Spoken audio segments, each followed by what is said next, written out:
Bonjour à tous, bienvenue, je suis ravie. Good morning. I'm very happy to see you all for the second day of the Digital Assembly 2022. I hope you were able to enjoy the music festival in Toulouse, La Fête de la Musique.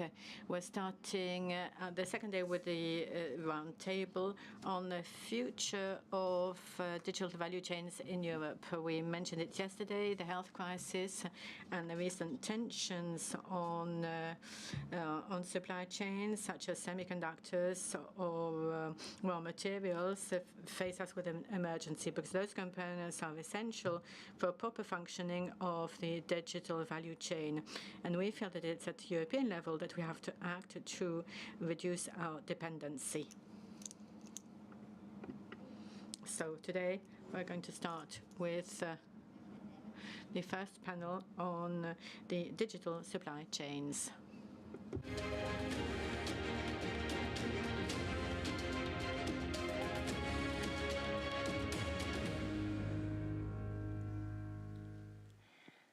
So I'm thrilled to invite our first speakers on the stage. Please join me in welcoming with a big round of applause this Wednesday morning, Thomas Courbe, the Director General for Entreprise, Anne-Marie Sipkis, the Chair of the Body of European Regulators for Electronic Communications, Yann Leched, the CEO of Scaleway, and we have online Anna Cavazzini, Member of European Parliament, Chair of the Committee for Internal Market and Consumers. Welcome, everyone. Thank you for being here, and welcome, Anna Cavazzini. I know you have a time constraint, so just disclosure for everybody, we're going to start with questions right away, because I know you have to cut off a little bit early. So maybe you could help set the scene for us. What is your diagnosis of the state of European digital supply chain? Yeah, good morning from Brussels, and thank you so much for giving me the possibility to speak here, also to participate online. But indeed, we have plenary sessions today in the European Parliament, and soon some very important votes coming up. If I look at the digital value chains in Europe and in the world, I see that they are much more complex and also vulnerable compared to other value chains. And I think it has to do with the fact that in the last years, we saw some kind of hyper-globalization.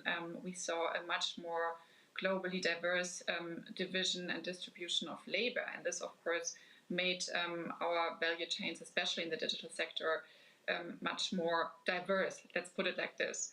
And I think that had, of course, a lot of benefits. We are benefiting from lower prices and, of course, also from different capacities in different countries. We are benefiting also from, getting the different raw materials that we need for also especially the digital sector. But, of course, with the pandemic, with the Russian aggression in Ukraine, we also saw the weaknesses of the system, that more and more value chains got interrupted, that we saw the dependency, especially also from autocratic regimes, has been also rising in the past years. I think we also saw, in a way, a transition from some of the industry jobs that we had in Europe to basically more service-oriented jobs. So more of the industrial jobs were outsourced to the Global South. And of course, we're also seeing some sustainability problems and human rights problems in the digital value chains, especially when it comes to sourcing raw materials in some countries in the Global South. So I think for setting the scene for this discussion today, I think three things are very important when it comes to basically improving the digital value chains.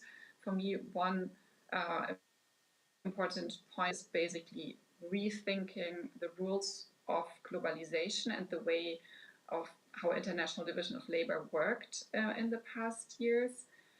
The second one is an active industrial policy in the European Union. I think in the past years we also neglected this a little bit. And the third big topic is increasing on better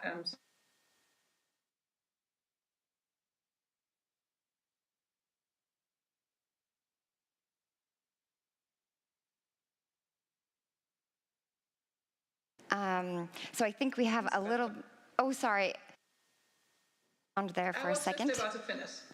Okay, great. We lost your third point, actually.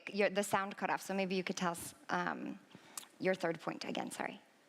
I'm sorry, that is probably the bad internet connection in the European Parliament.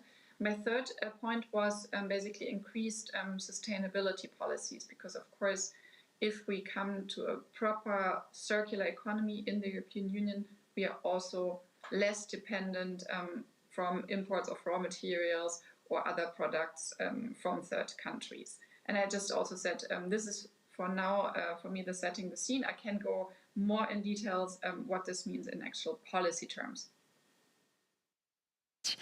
For repeating that. And so my second question for you, so there in Brussels, what are members of parliament doing to make Europe more autonomous and independent compared to our sort of the Asian or American partners? Yeah, in these three areas that I just mentioned, there is a lot of interesting legislation going on.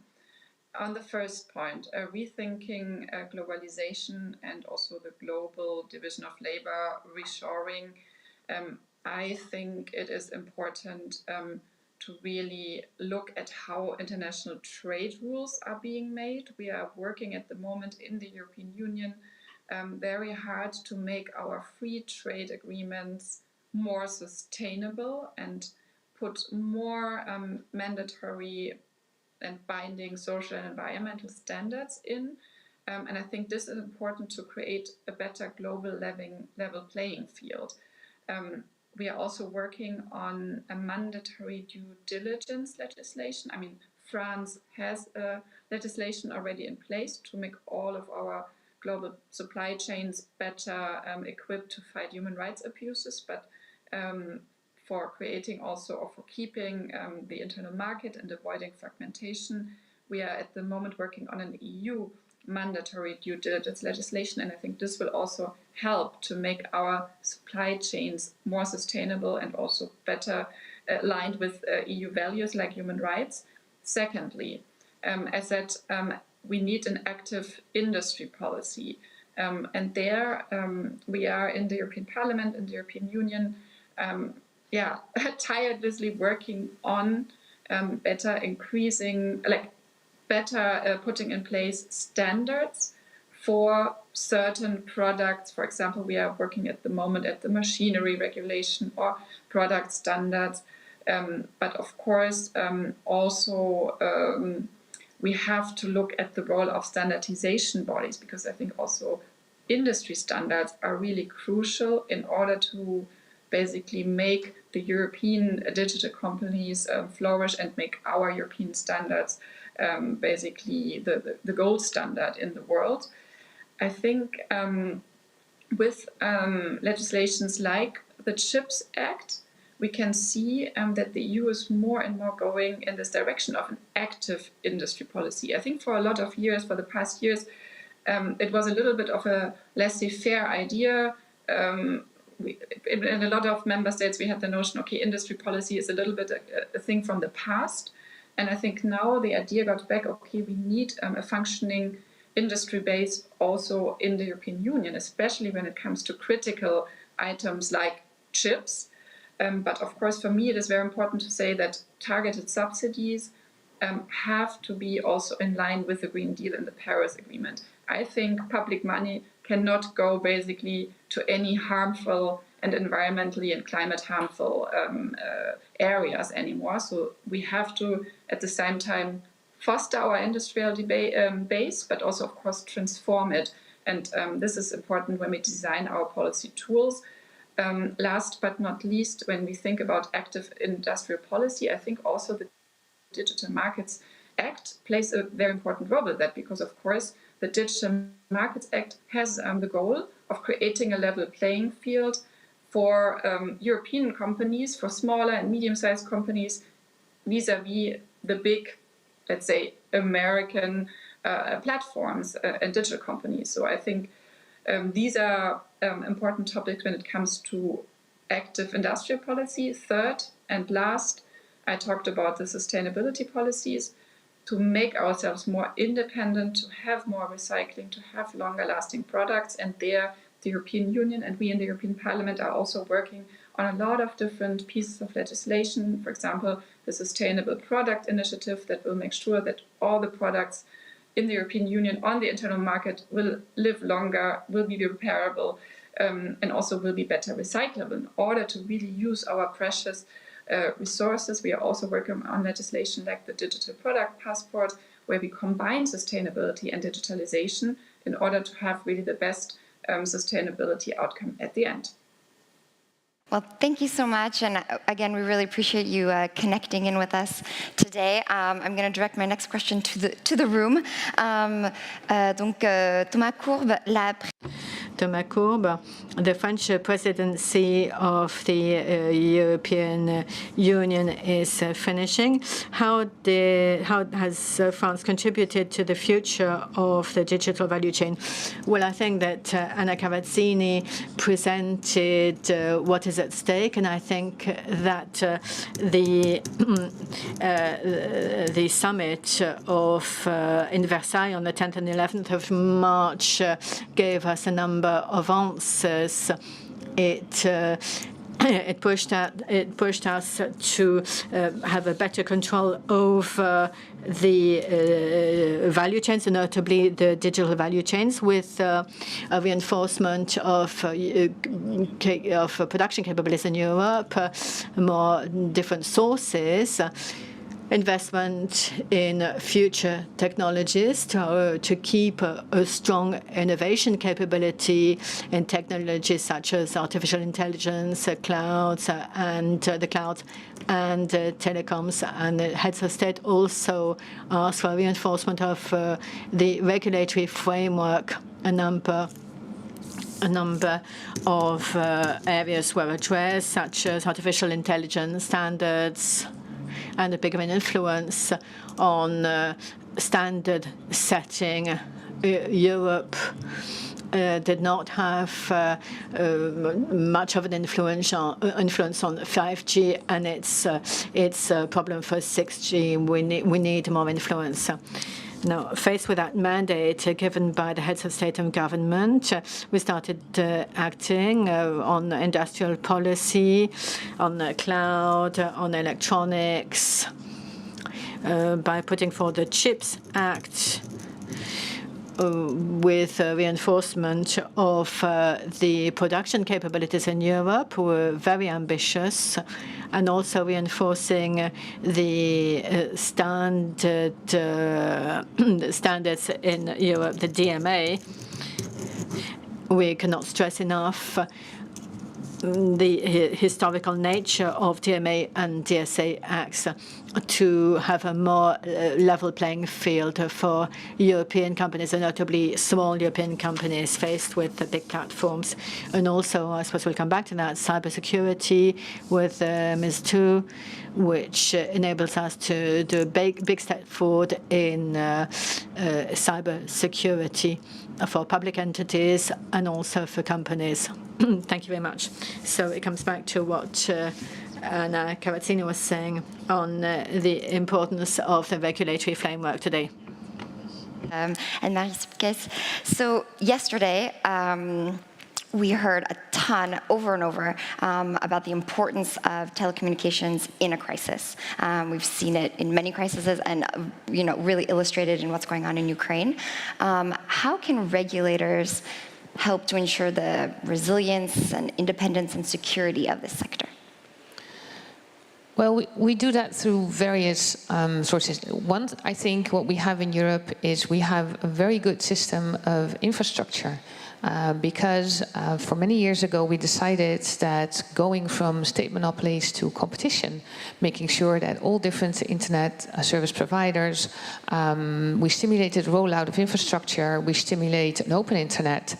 And through that, I think we have now a resilient system where we have a variety of market players, and we're end users, because I think in this debate so far on the digital value chain, or especially actually the digital ecosystem, we should always think about empowering end users. That is also, I think, what we heard yesterday. You want to empower the people in Ukraine who want to reach out. You want to empower the small and medium enterprises. You want to empower people in Europe to make sure that the digital is not the playground for some big companies, but actually everybody can access and be active in a secure and feel free to act on the internet, be it as citizens, be it as students, as entrepreneurs, working, learning, interacting, and being entertained. So for us, that means we work on the rollout of high-quality connectivity, and we support open digital markets, making sure that there is a level playing field for all concerned, and I think balancing that access and affordability for end users, as well as making innovation possible and profitable. So it is that balance that is actually our day-to-day work as regulators. I really like that image of the empowering of users, and I'd love to hear Jens' reaction to that, surtout d'un point de vue donc cloud. Est-ce que cette From the point of view of cloud, that empowerment, is it important for Scaleway and for users, for Scaleway clients, the debate on value chains? Well, I took the airplane this morning. I looked for clouds. And I saw some, but I didn't see our clients or the data centers. So, in fact, cloud is not very well understood. It's kind of different layers with infrastructure, with semiconductors, Chips Act, and then software. That is which is least understood. The software, which enables you to be flexible, elastic, and which enables you to have all those applications that you use as citizens, as companies, to answer what is required in society. So we are based in the cloud. I represent Scaleway, which is a French and European actor, which supplies all levels of that stack in the cloud. And that is really important because we are our own value chain for an essential aspect of digital for tomorrow. Scaleway is in charge of the whole of the stack in the cloud, which is fairly rare in Europe because the major players are extraterritorial outside Europe, and dependency is really huge. We're talking about sovereignty, of strategic dependency, but there is a real problem with the cloud. There's a lot at stake.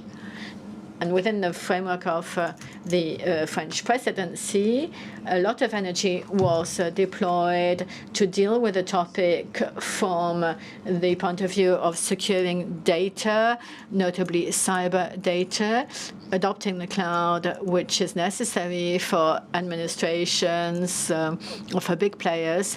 But the market is still very much dominated because we have a vortex, which is called Silicon Valley. It's not a criticism because Silicon Valley operates autonomously, as it were, but it is not. We are not sufficiently strong to develop counter to that. So we have things are changing. We have DMA, and there's also a paradigm shift because there was America First promulgated by Trump, then there was COVID. Now there's war in Ukraine.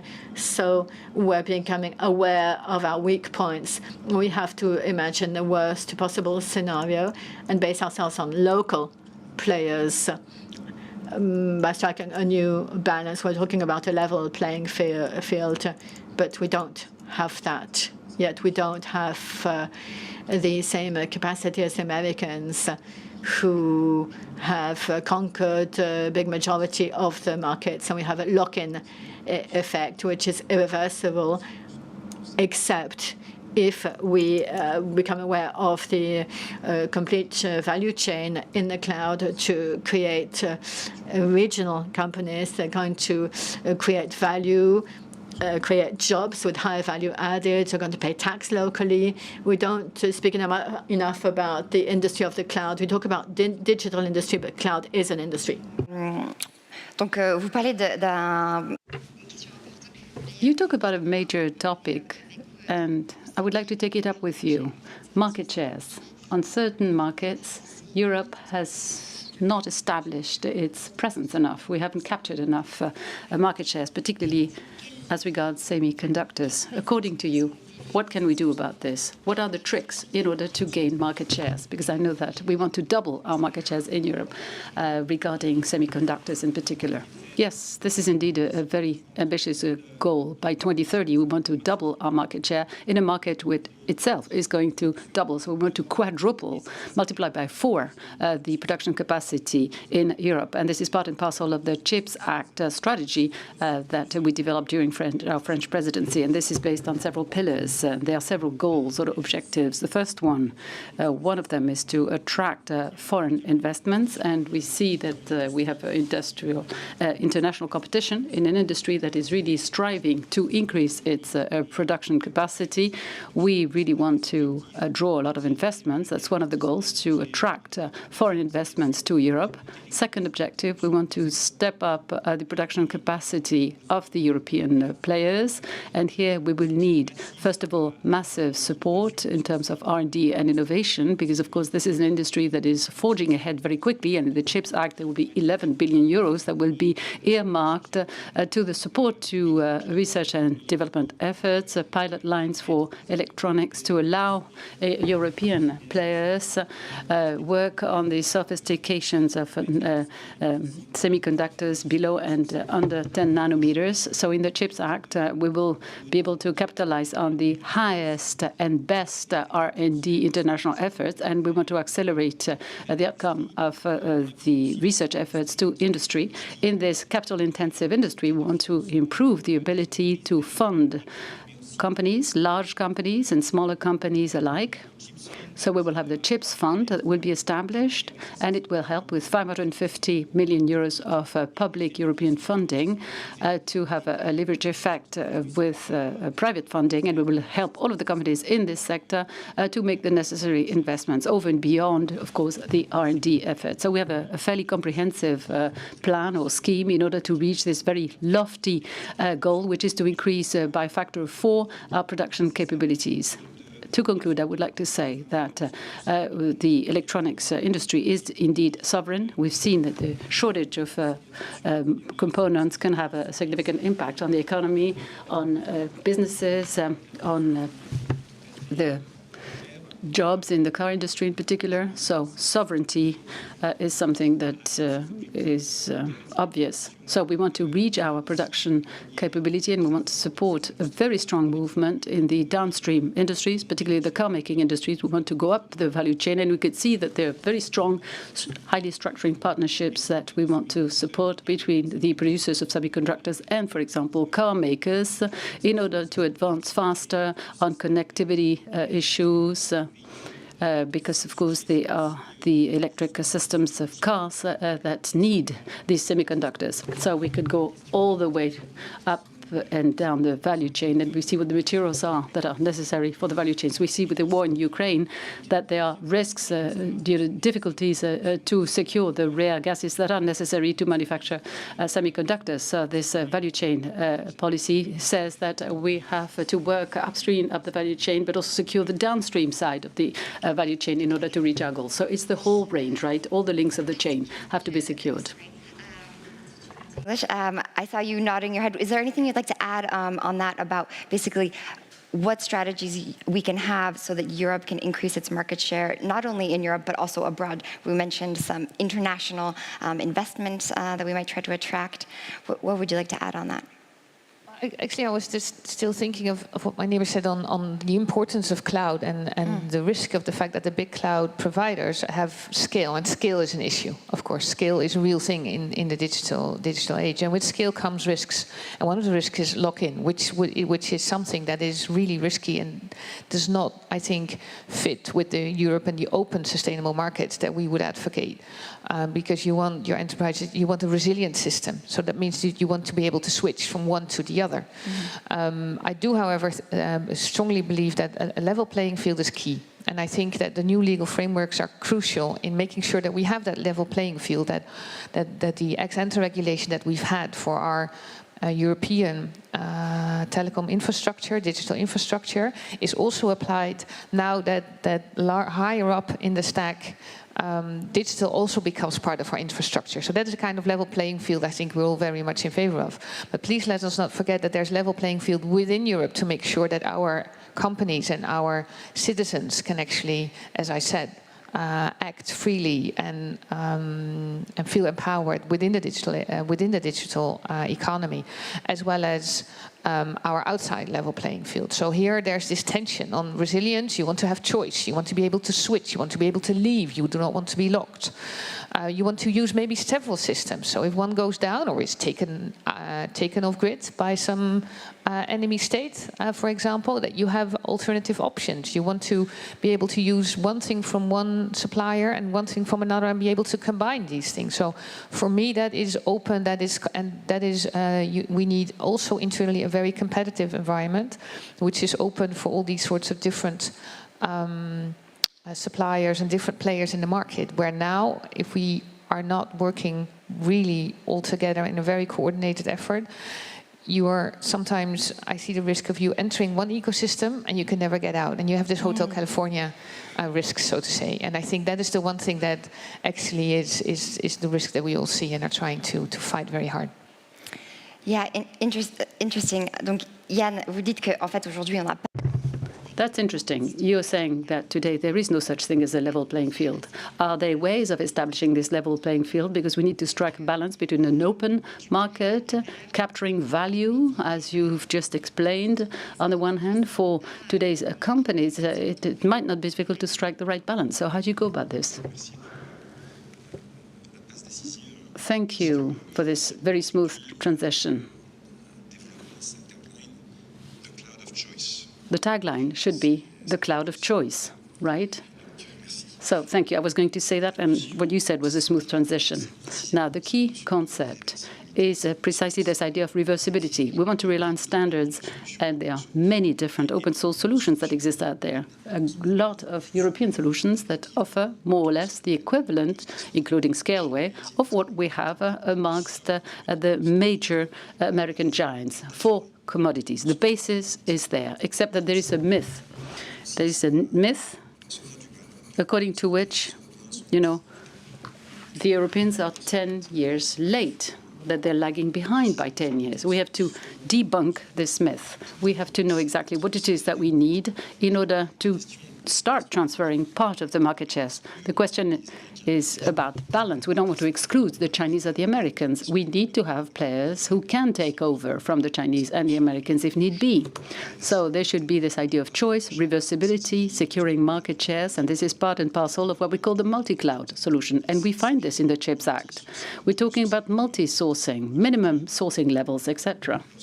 Today, imagine that you're an industrial player. You can't rely on just one supplier. This means that you need several suppliers up your sleeve. The cloud will not be different. It's part of the solution. So we need to have different levels. We have the underlying infrastructures as a service, then we have platform as a service, then comes software as a service. These are the key words that are essential if we want to understand both the geopolitical, geoeconomic, and functional dynamics. So all three aspects have to be taken on board.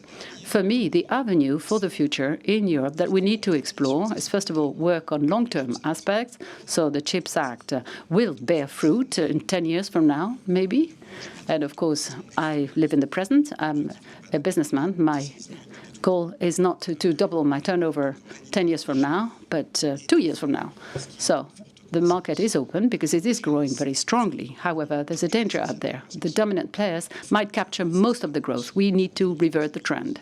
We need to enter a dynamic that is positive. This myth needs to be debunked. This is just a myth. It's a lie. Europeans are not lagging behind. They have the relevant technology.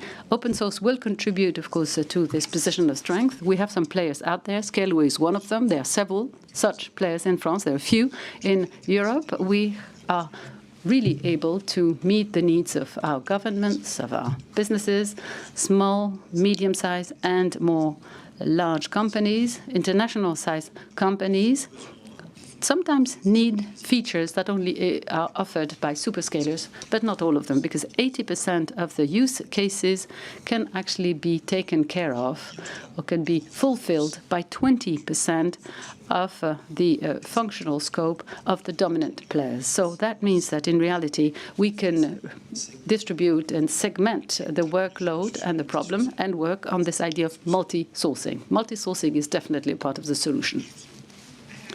Well, thank you very much.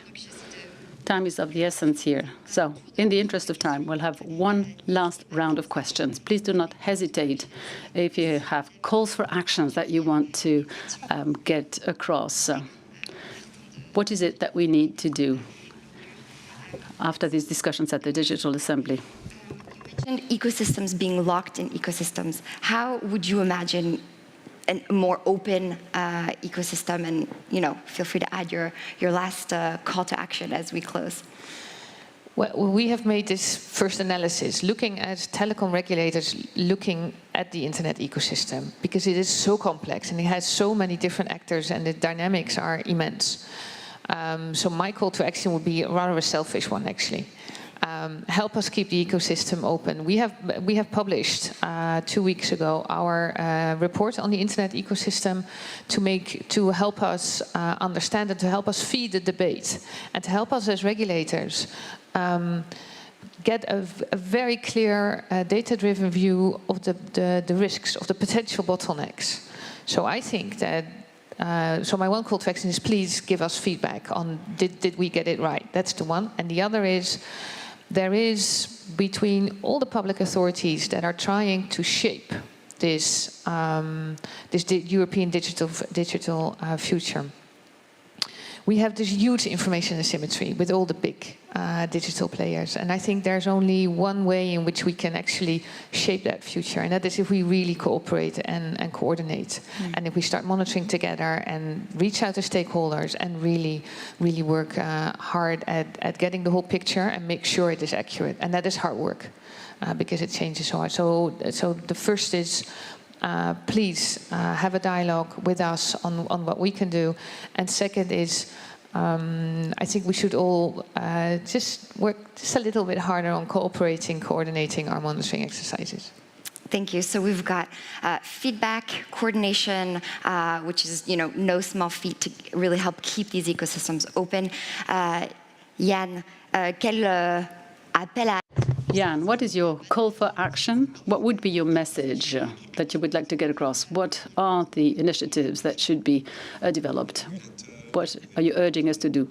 Regulators, governments are really working on this issue because they're well aware of what is at stake, and they're also constrained and they're faced with the European regulations, something that you can do and others that you can't do because of this legislation. And I think that we have a lever here, which is really up our sleeve, and it is available. It is not expensive. It's not something that will involve changing the regulation. It has to do with self-assessment and publication in all transparency of the indexes, of sovereignty indexes or dependency indexes from the value chain. We do this for sustainability purposes. It's already started, and it's very much in demand because we need to understand how dependent we are, where we're heading, what are the companies that are virtuous. So we need to do the exact same thing here also when it comes to digital. We need to understand what are our dependencies, our critical crises. We talk about the single points of failure in IT. Well, we have to think in terms of risk management as a structure, as a company, as a business, or as a nation, as a European nation, or as Europe as a whole, as a continent. How can we meet our needs if the worst scenario actually happens? And then we can deconstruct, identify the weaknesses, and possibly identify the best pupils. Who are the best in class when it comes to independence and autonomy? Why are they independent? What did they do? What suppliers are they working with? So we need to work alongside the chain. And that's a source of motivation, stimulation, so that as of today, we manage to revert the trend. We have a lot of tools and instruments, but that will bear fruit only 5 or 10 years from now. That's long term. That's what we need to do with the subsidies and regulations. Subsidies and regulations, really working on the overall framework, but we need to work on the actual dynamics. That's essential, and that's what we are suffering from as players. We are the minority players in a way, and we're, having to put up with this situation of dominant players who are already the incumbent companies. We need to work on the dynamics. So self-assessment, transparency on these indexes of sovereignty or dependencies in the value chain, this is part of the solution, I think. Thank you very much to you. Not an easy task. We need to react to everything that has been said. A lot of subjects have been covered on this issue. Calls for action to this audience here in Toulouse and to our listeners online. Anything, any takeaway? Any final word? There are three main messages addressing three main categories of players. The first message is to the European suppliers of digital solutions for the cloud and for the electronic market. You have an unprecedented industrial policy. You have amazing public resources available to speed up your development work, to strengthen your offerings on the topics where the world users have needs. For example, you need to continue working on the cloud edge or low consumption electronics for embedded electronics. These are at the heart of our industrial policies. This is how we can stand out. And all of the suppliers of solutions, large companies and SMEs, have to capitalize on this industrial policy to accelerate the development. The second call for action is directed to the member states. As my neighbor said, we currently have some dynamics that we've tried to push during our French presidency. We want to make the domestic market more compliant with our values. We need to strengthen the ability of the member states and of the Commission, as well as Parliament, to enforce by all of the players on the domestic market, whether European or not, their products and their services. And we need to enforce our values. On the cloud solutions, we have a negotiation going on right now, a negotiation for the certification of cloud security and safety, and we have a discussion on whether the highest level of security of cloud should include a safeguard vis-à-vis extraterritorial legislations that allow extraterritorial agencies to access the data. That's a question that is rather fundamental. Do we want European cloud for the most sensitive data and users to impose this value of protection?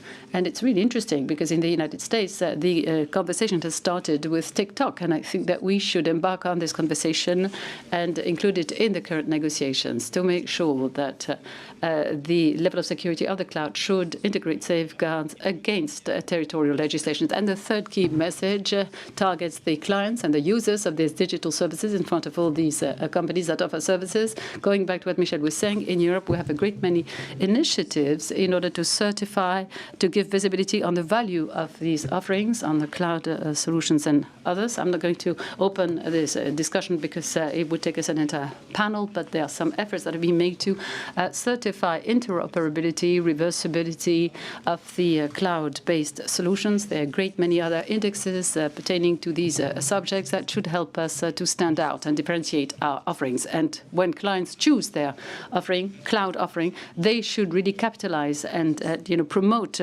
these initiatives that will help us stand out. And I think often European offerings will come top in these indexes because they have embedded an effort of reversibility and interoperability. Clients have to make the right and informed choices to support our businesses. Okay, so European companies will be amongst the good pupils at the end of the day. We've understood that. Thank you very much, and I think you've all deserved a round of applause. Thank you for having participated in this digital assembly as part of the panel. Donc ici, nous allons faire un petit... We're going to have a little break, 30 minutes, and we will resume at 10:45. And our next session will be on digital commons. See you at 45.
4CH, Competence Center for the Conservation of Cultural Heritage.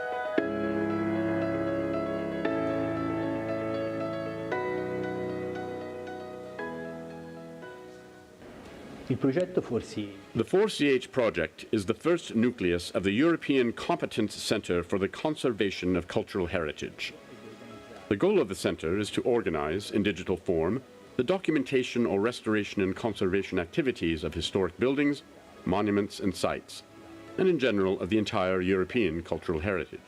It consists of data such as texts, images, photos and 3D models that will enable detailed knowledge accessible to all of how such important assets are safeguarded from degradation and ruin, and how to intervene in case of disasters.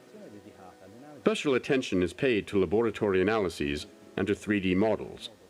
These tools transmit the shape and the features of buildings, monuments, and objects in a complete way. The coordination of the center's setup activities has been entrusted to a National Research Institute, INFN, which manages a network of laboratories equipped for scientific analyses, to a center, PIN, specialized in digital data organization, and to Inception, a university spin-off company that has developed an innovative system for using 3D models in the field of architectural and artistic heritage. At the very beginning of the Russian invasion of Ukraine, 4CH launched an initiative called SUM, Save the Ukraine Monuments, to save the digital documentation of this nation's cultural heritage. During our work, we verified that in case of a disaster, the availability of a rich digital documentation based on images and 3D models enables more effective intervention for restoration and reconstruction.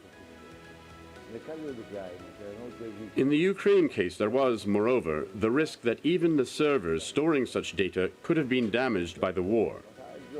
Thus, we organized their rescue by duplicating their data on servers in the European Union. Through a full network of direct contacts and the collaboration of other institutions, and with the approval of Ukrainian authorities, as well as the total support of the EU Commission, we organized the creation of a copy of the data on our servers, made available by INFN. The data transfer via internet, already completed or ongoing, consists of a volume of more than 100 terabytes. Just to give an idea, the total mass of such data corresponds to 25 million high-resolution photos or to 25,000 movies, a true Netflix of the Ukrainian cultural heritage. When, hopefully soon, peace will return and the country's reconstruction will start, such copies will be given back to the Ukrainian authorities. 3D modeling technologies are of paramount importance for the restoration and the reconstruction of buildings damaged by natural disasters or, as in the Ukraine case, destroyed by the disastrous effects of war. 3D models provide precise information on the shape and the structure of buildings. They also store a complete and detailed documentation of materials, building techniques, and architectural details. It is a documentation that guarantees the accuracy and the quality of restoration interventions. In addition, 3D models allow us to valorize heritage assets, facilitating visitors' understanding with virtual reality and augmented reality applications. For this reason, in the methodology proposed by 4CH, the development of 3D technologies is a key factor in the digitization process of cultural heritage. It is a process where using appropriate digital technologies, such as those available to us, is indispensable for achieving optimal results. In the Ukraine case, the main concern is safeguarding the history and the identity of a nation by preserving its cultural heritage. We hope that our technology and our skills may provide a decisive contribution to achieving this objective.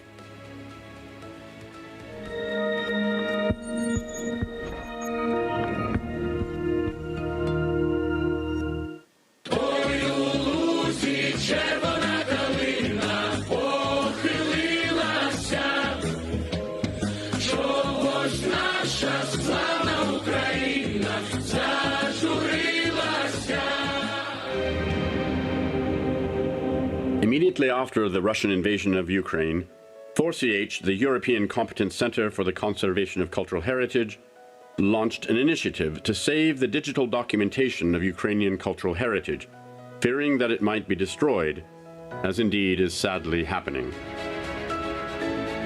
Descriptions, photos, and 3D models will enable the restoration or reconstruction of buildings and monuments damaged by the war. The initiative has been agreed upon with the Ukrainian authorities and strongly supported by the European Commission.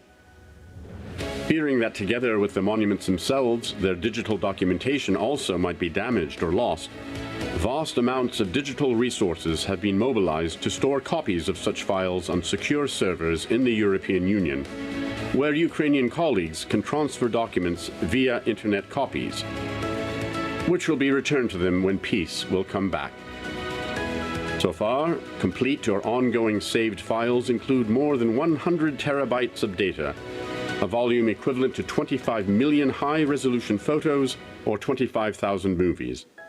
Truly a Netflix of the Ukrainian cultural heritage. The rescue operation continues.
4CH, Competence Center for the Conservation of Cultural Heritage.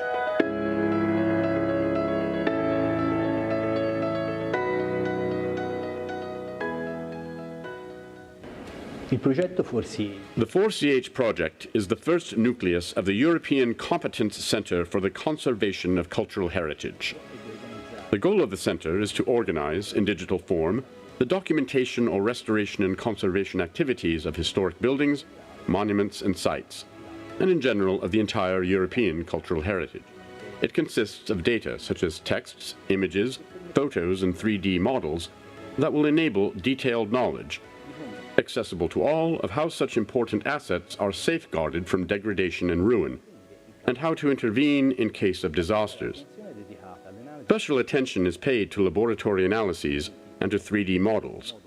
These tools transmit the shape and the features of buildings, monuments, and objects in a complete way. The coordination of the center's setup activities has been entrusted to a National Research Institute, INFN, which manages a network of laboratories equipped for scientific analyses, to a center, PIN, specialized in digital data organization, and to Inception, a university spin-off company that has developed an innovative system for using 3D models in the field of architectural and artistic heritage. At the very beginning of the Russian invasion of Ukraine, 4CH launched an initiative called SUM, Save the Ukraine Monuments, to save the digital documentation of this nation's cultural heritage. During our work, we verified that in case of a disaster, the availability of a rich digital documentation based on images and 3D models enables more effective intervention for restoration and reconstruction. In the Ukraine case, there was, moreover, the risk that even the servers storing such data could have been damaged by the war.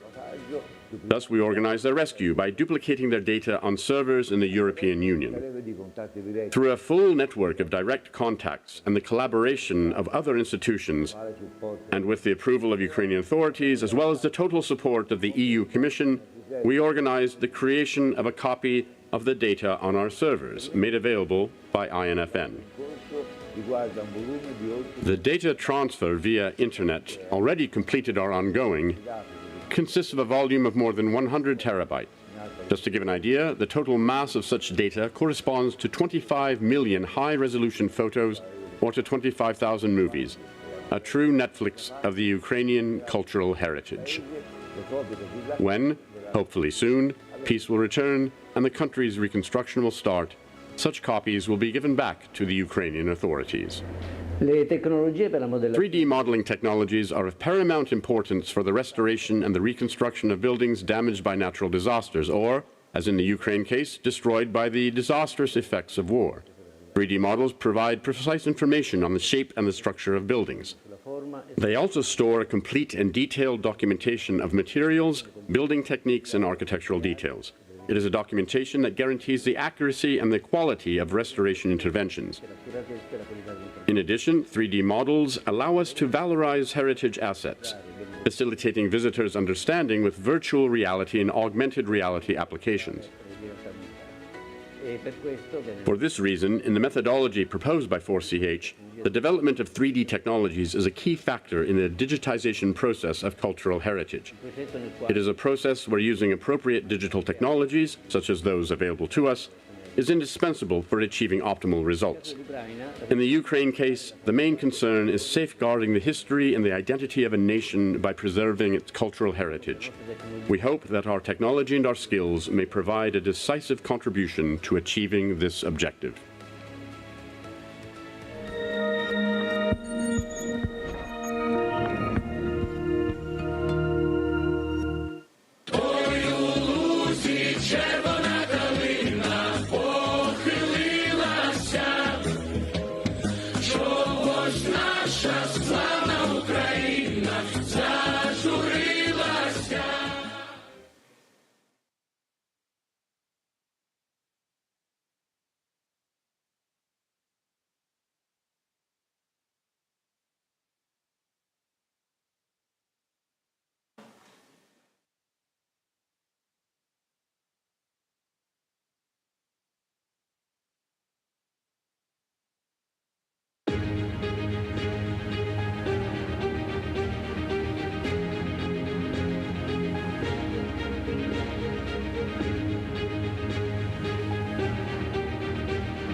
démarrons notre deuxième plénière. Welcome to this.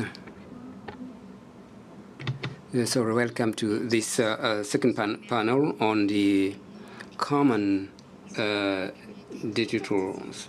And it offers to the public access, free access to information. They also represent, in fact, the European values in favor of a free, open, and secure internet. And this development is very much linked to the European sovereignty, which is one of the major themes. And we're going to deal with this issue with our panel members, how to develop the common digital commons in Europe and how to speed up that development and their internalization.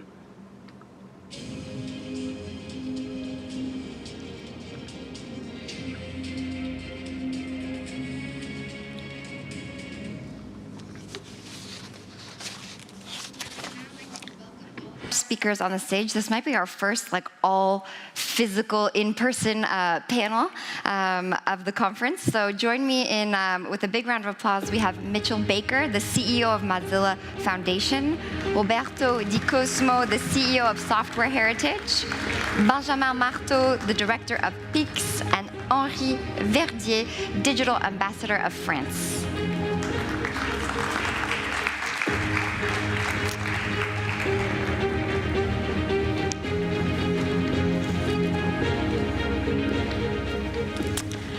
Welcome, everyone.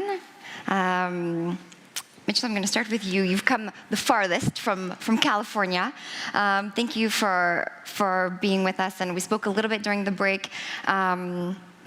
So there's major global groups that are participating and using these open resources. I heard yesterday during one of the breaks about the White House and Biden issuing orders around this. How can we ensure the independence and also the security needed around digital commons?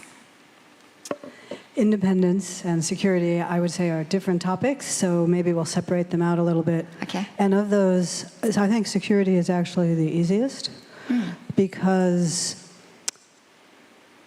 you know, there's a sense that if everything is secret, it's secure. And that's the proprietary and traditional way of, keep the secrets.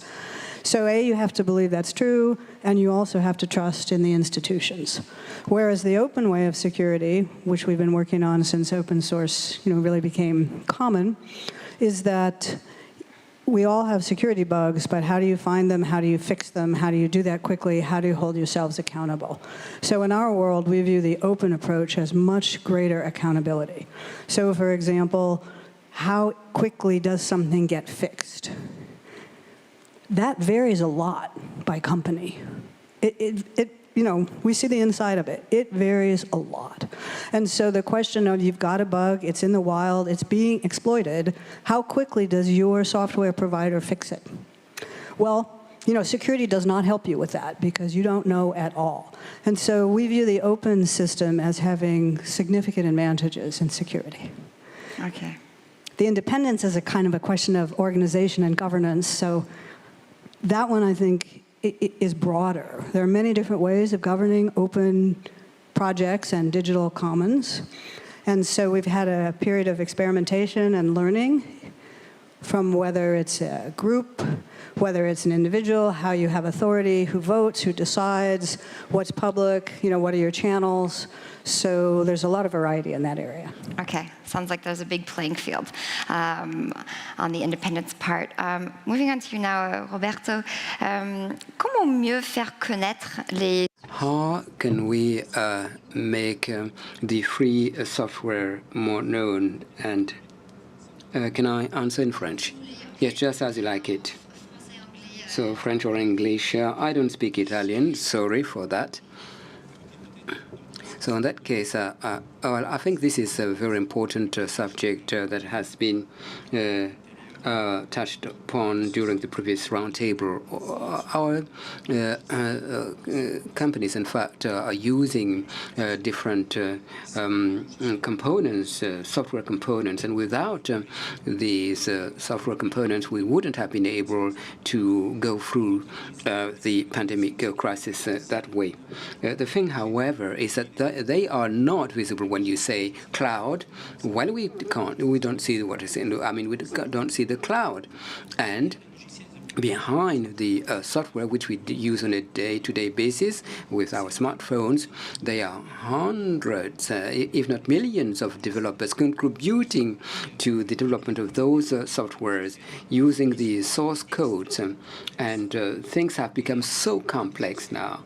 And one more thing that changed significantly is, that in fact the software production was the work of a few companies, and now it's based on different components coming from the free software. No country alone, no company alone would be able to construct, in fact, what we're using today. It's in fact the result of uncoordinated work that has led to that very powerful tool we currently have today. So it would be important for everybody, including policymakers, that software are a priority. And the executive order you have referred to by Biden is quite clear on that. It is quite it underscores the need to improve the quality of software, because we know that whatever we do is based on that. And we need to identify the software, the key softwares, where you need to focus the funding to further improve. Well, we haven't done that significantly. I mean, some experiments have been carried out. Having free softwares available is essential, but you need to really be able to explore that galaxy of software development processes throughout the world. We need to be able to collect, the sources in order to explore that galaxy. So this issue of funding and the incentive to participate, well, we shall come back to that later. Benjamin Marteau, well, what is the, I would say, the benefit of a given company or public administration to use an open software on a day-to-day basis? Well, thank you very much. Well, PIX is not a company. It's, I would say, a public service, a common good, if you like. And choosing to be an open software, it helps us to mobilize a whole community. And if you're a public service, it can be even more complicated. But the first idea is to be supported by a whole community. PIX is just like a sort of a platform providing services where people can develop their digital competences. There are different, let's say, exercises or training blocks, and at the end you get a sort of certificate. So if you're a service, a public service, in certain cases you might be isolated, cut off from the users. But if you're really an open software, you would have to be more, I would say, stringent, more strict, if you like. And the fourth thing I would like to underscore is that we're trying to actually issue a certificate. If we do that only within the national framework, we're going to lose out. Having that common approach helps us to share. It also makes us stronger, and our certificates would be recognized more widely, and the services we deliver would be more, I would say, efficient for everybody. And so thank you very much, Henri Verdier. I think that you're going to issue the outcome of your, or rather to start the study. Can you tell us a little more about that study and the link between the sovereignty and the common digital commons? Well, I think this is based on a number of very simple ideas. The digital revolution is, first of all, open standards, and the possibility of acting and innovating and distributing. Europe did play a major role in that digital resolution. The ancestor of TCP/IP, Linux, Bluetooth, and many other technologies, well, those have been European dreams. And that dream, that resolution is under threat. I don't know whether our children will be in a world which would be as open as what we have. It is threatened by a number of players. It is threatened by a number of states who have always been trying to control what happens, and also monopoly situations. They were trying either to capture what is available, or they just say, well, I'm powerful enough to have my own infrastructure. Now, in particular after the COVID and now Ukraine, some regional blocs would like to have more sovereignty. Well, to a certain extent, this is understandable. When we talk about, in fact, sovereignty, we're not talking about protectionism. We're not talking about homogeny. We are not asking the right for us to oppress our people without being, overviewed or judged by anybody else. So calling for sovereignty, well, can mean developing an industrial basis, innovation capability. But it can also contribute to defend this open world, interoperable world, and the world marked by cooperation. So therefore, it's not a tool. It's a means for us to convey our vision. So you would have both the individual sovereignty, which would also contribute to the sovereignty. If Europe, in fact, focuses on the commons, so this, in fact, the free softwares and also the data. So if Europe does that, it will become more autonomous, and its citizens will feel more free, and then Africa, Asia can also use the same resources. So in fact, our freedom does not prevent the others from being free. They can take advantage of it, and we have found that the commons can be part and parcel of what we call sovereignty. And we have started an informal working group with 18 member states. We met 8 times over a period of 4 months, and we heard the digital commons, and we have found out that we need to submit our conclusions, our findings. So basically the message is that Europe needs to be committed, including from a financial point of view. And one of the lessons that we have drawn is not just, in fact, financial issues that are of importance. It's a command of culture. We need to understand the rationale behind. We need to work on the ecosystems without disrupting the ecosystems. So, and again, it's not up to the public authorities to create that ecosystem. And we need to actually establish a foundation that could be financed by the public and the private. Hearing these conclusions, what sort of reactions do you have? What consequences or things do you think we're going to take in mind? I think we're heading into, a fascinating period with real possibilities, and something that certainly at Mozilla we've been longing for quite some time.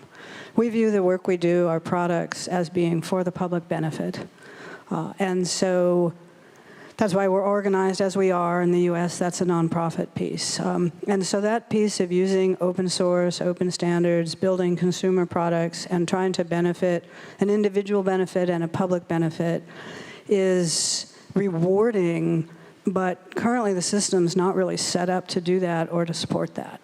And so sometimes it feels like if you're trying to build public benefit and social good, the system works against you, in structure and in rules. So we give up the tools of the equity market, right? And that makes it hard. So I think this is the beginning of something really quite valuable. And the other reason that we build things at Mozilla, you have so much more impact if you're actually creating and involved. So the trying to build something, I'm a believer that the action of trying to build and succeed in the market drives better regulation as well. Because creating is one thing, that's hard enough, but the market, the pressure of the market, creating something that consumers want, is brutally hard. And so structures that allow the creation, even running some kind of sustainable, i.e. business, in pursuit of the common good be such a valuable addition and positive change. Yeah, so before moving on, you mentioned the structure and how it's governed and how it works. What role does the foundation play? And maybe it is governance, which you sort of hinted at earlier, but in sort of ensuring the future of these digital common goods. Do you mean the foundation that Henri is describing, or the yours. Mozilla? Yeah. So for those who don't know, the heart and organizing principle of Mozilla is public benefit. So in the United States, we're organized as a public benefit, i.e. tax-exempt organization. And so right there you see one issue.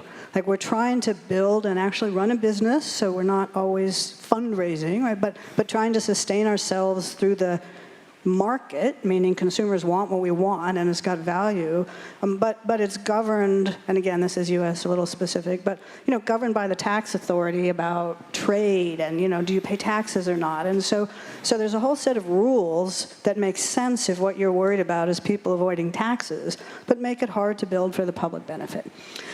But we feel that having that public benefit at the core or at the top of the structure is critical. Our shareholders are looking for a return that is not financially driven. Our shareholders want a different and better internet. Like the shareholder, the corporation that makes product, that pays taxes. So the shareholder is the nonprofit. I mean, it wants a sustainable business so we can continue too, but that's just a tool to public benefit. So for us, it's really fundamental. We make different decisions every day because of that. And because a browser, we'll take Firefox, as a well-known product, and people expect certain things of it, you don't always see those when you open the product. We can't build the perfect product because the market doesn't want it yet. We know what a browser is, but underneath in the way we make decisions and how we build things, that ability to put the public benefit first, and revenue as a tool, but second, comes up quite regularly. Yeah, I can imagine. So super fascinating. And Roberto, maybe just to keep you on your toes, I'll do this one in English, and we'll see which the next one I do answer in whatever language you feel comfortable with. But we mentioned, so sort of outside of Europe, right? And how Europe using and developing their digital commons is actually going to be beneficial for, Africa, Henri mentioned. How can we work together to make sure that these open software resources are available on an international level outside of Europe? Well, that's a very interesting question. First of all, the software business or the software activity is kind of special because when you start writing software, today you are immediately global. Okay, you are developing something that can be used on the other side of the planet immediately, and you have contributors all over the place. There can be software which is created in Silicon Valley, but then maintained by people in Europe, or software created in Europe and then with major contribution from people in the US or in China, etc. So it's global from the very beginning. The big question is, how do you ensure that key components of this software, which are essential to the working of what we do, we really don't realize how complex the system has become. And when I was starting computer science some 40 years ago, you used to write a single program, that was it. Today, you are using tens, hundreds, thousands of different libraries and components, and Mitchell knows very well what goes into the browser, right? I mean, tens of thousands of components go in that sometimes are invisible. How do you make sure these are actually properly maintained, that the software will be there and does not disappear all of a sudden, and that we can actually check that this software has been not tampered with or modified in subtle ways? So this is a big question. Basically, ensuring availability, guaranteeing integrity, enabling traceability of all the software components we use. I'm not even talking about sustainability here, which is a key point in what Henri wants to do. So if you really want to do this, you cannot, unfortunately, you cannot rely on purely private operations. We have seen in the years big code hosting platforms shutting down. 2015, Google Code was shut down. 700,000 projects endangered. 2015, Gitorious was bought out by a competitor, GitLab.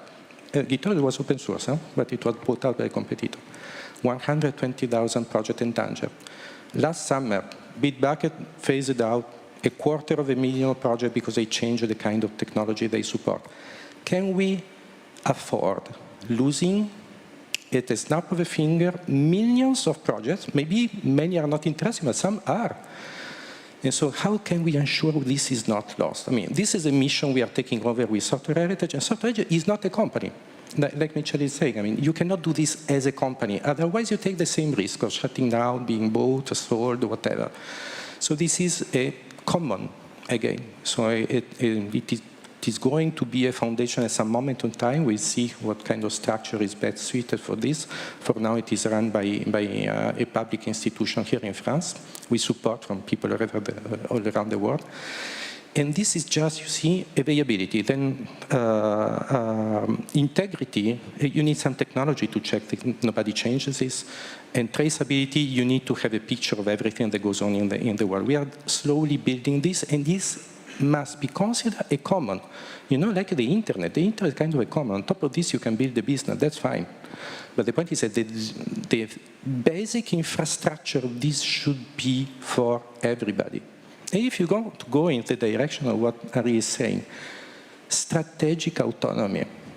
This is a mantra we hear a lot of time. But usually strategic autonomy is kind of contradictory with a universal common, right? Because if it is strategic autonomy for me, the tendency to say, I will close it down and use it just for myself, just in France or just in the US is strong. So how do you fight against this?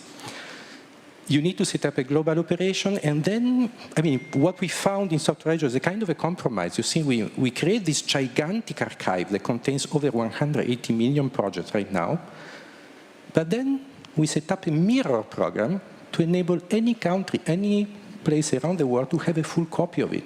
So you want to have German strategic autonomy? Make a copy. You want to have a US strategic autonomy? Make a copy. But it must be a common.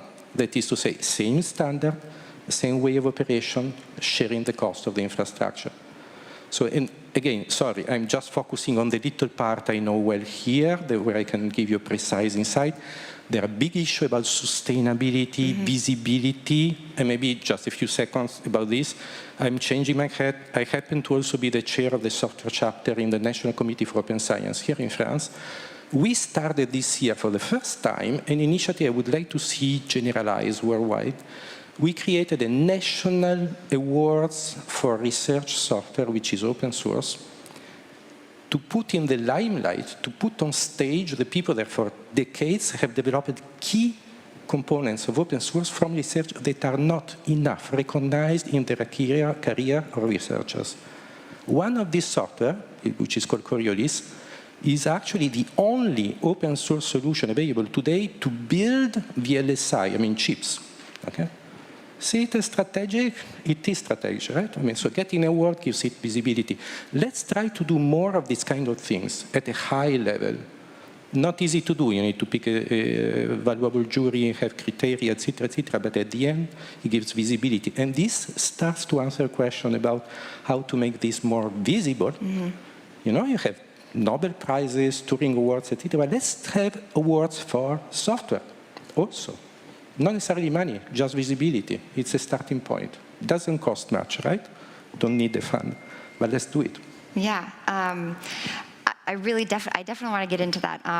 Basically, the motivations. Benjamin, you mentioned you've been able to foster an ecosystem and a community around it. Where does funding come into play? But before we do, I have a question that I'd like to hear from both Henri and Michel on, which is basically what are the different approaches that the US and Europe has? What do you guys see as the different approach? Are there any lessons to be learned or shared, or it's two different societies, different ways of doing things, so maybe not. Henri, peut-être vous pouvez commencer sur ça. Maybe you can start with that. The notable differences between the American and the European approaches. Well, I'm not sure that the dividing line is geographic, because there are communities, as Mitchell says. Every time I go to San Francisco, I go and visit Mitchell, and we often meet up in Paris. So there's a big movement in digital, which is opening up and closing down, capturing. It's a clash of titans, and I think that the most bad faith book that was ever written is The Tragedy of the Commons, because history shows that humanity has worked on the basis of commons for centuries, and there was an expropriation of the commons at the beginning of capitalism for capitalism to be able to be born. But the commons didn't die off of themselves; they were killed off. Now, when a pharmaceutical lab creates a new drugs, they have 20 years of public science, and they have 2 or 3 years of private research, and then you have medicine. But you have to protect what is common from recapture. And it is not a transatlantic issue. I think it's a conversation, a tense conversation sometimes, with allies on all continents, on both questions of the dialectic. I don't know whether Mitchell would agree. So you don't have that dividing line, that geographic dividing line, public or private, historical or new, challenger. Well, the work of the Mozilla Foundation, Creative Commons, Amendment Center, they're very well known. When we say in our report that you have to analyze the commons as an infrastructure, an essential infrastructure like roads, we have Code's Law of Lawrence Lessig. It's a dialogue with a lot of friendship on both sides of the Atlantic. It's not a geographical opposition, no. Do you agree with Henri on that? Yes, mostly. I'd say one of the distinctions that we find, that I find, is the distinction between the philosophy of open and the commons and the practicality of it. So I wouldn't say that's geographical, but certainly in the origins of open source and free software becoming public, it was a very philosophical. We all had our own license, and we viewed them as constitutions for organizing a community, building a commons. And we, evangelized our own and pushed back and forth, and a lot of energy, and my constitution's better than yours, which fortunately we've gotten past to make our licenses compatible and so on. And so one effect of success is that there are, across the globe, generations of programmers and creators for whom it's a practical thing. Of course I'd use open source, it's much easier. Or of course I'm going to use open source because my work is available for future jobs or my resume. And so I do see that divide, but I don't see it geographically. Okay. So, donc très intéressant en fait. Donc. It's very interesting, and there's no opposition between the EU and the US. Benjamin, in your work with UNESCO, what is the approach, because that was at UN level. Yes, I think one of the topics in the approach of the European Foundation is that it shouldn't be closed in on Europe, because the question of the commons, as Roberto said, is immediately global.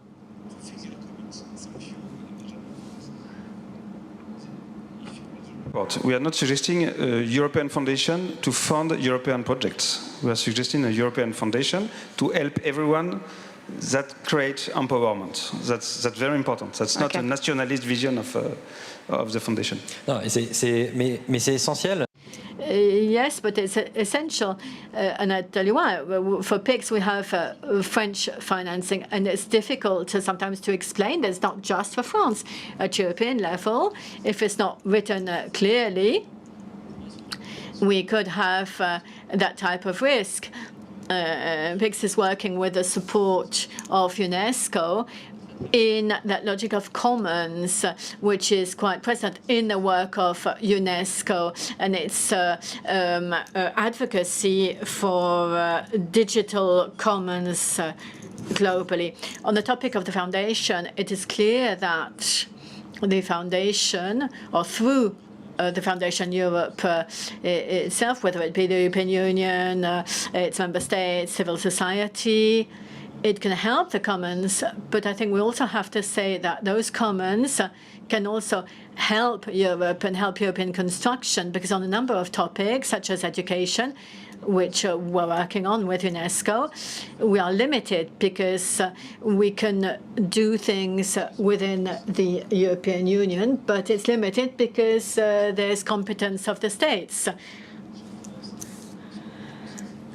And there's a lot of stake because it's because the education of our children, our future, but it enables us to go further in European integration, which also enables us potentially to go forward towards greater integration in Europe, rather than just contacts between states, which are limited. So it enables us to go further in integration in setting up a civil society within Europe and throughout the world. So the work we're doing with UNESCO is along those lines.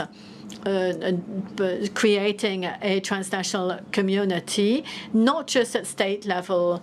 State level is fine, it's important also democratically, but the idea is also to have something which is transnational, that sets up links between commoners of different countries. And I think one of the elements which we'll have to find is the synthesis between public and common, that is transnational and horizontal links. Thank you very much. We're going to have general observations to close. It would be interesting for all of us to know whether we have to go further with the commons, what we have to do, what we need, what we require. Henri mentioned a number of things in his report. There are very specific proposals. And maybe for us in this room, what we have to do. We'll start with you, Henri. I was hoping I would come last. Anyway, Benjamin has just talking about interstate in Europe. I would talk about public service, for example. I was manager of computers for or digital for the state, and I don't think we can build state services on PayPal, on Google Connect. I love them. I hope there are more of them. But we have a duty to guarantee security, duration over time. We can't build public services on private services that whose price can be multiplied 100-fold, which happened with Google Maps, and we had to close the sites in various regions. So there is a duty to build public services on long-lasting resources, open governance, be able to have open public infrastructure, which is accountable. Europe is a public space which has proper functioning states, basically. There is a trust in public services, generally speaking. There is a good quality of e-government. There is a culture of working open source, but we didn't go the last step, which is to become organized amongst ourselves so that there is a European basis for e-government and to share it widely. Because I am now a diplomat. I travel a lot. And seen from afar, we are seen as a pain, to remain polite, because we're told, well, you have to abide by all our regulations, the GDPR, etc., etc. But if we come to other people and say, or to other countries and say, we have that resource, use it, please feel free to use it. It's soft power. It's a help for development, and it shows that our values can actually work. One last thing, a little more than in the US, because we like the state better than they do in the US. And I think that Europe can be a continent where we can combine individual freedom and political state sovereignty. And it's necessary in the Concert of Nations, as we see it, to plead for that, to advocate for that, the sovereign people through its representatives, because it's not the most widespread model if you look at the 183 countries of the UN. Very interesting, and I'm sure Mitchell will answer that in her observations. But let's go on with you, Benjamin. Well, what the Foundation and Europe can help with, well, there's a question of financing, which becomes raised at one stage. The European Commission supported us through UNESCO, and there's a digital education action plan, and there is support on digital in other fields. But I don't know what the share of financing, which is enormous, which goes to commons at the end of the day, because when we're talking about environmental transition, but how much is actually spent on solving the issue. On the question of digital commons, there is financing, yes, but I know that the rates are quite low, and that is one of the elements. When you have European financing, we weren't asked what we were doing, who actually owned the code. We could have had the same financing, and we could have kept what we'd done and marketed it after 2 years. Just 2 seconds.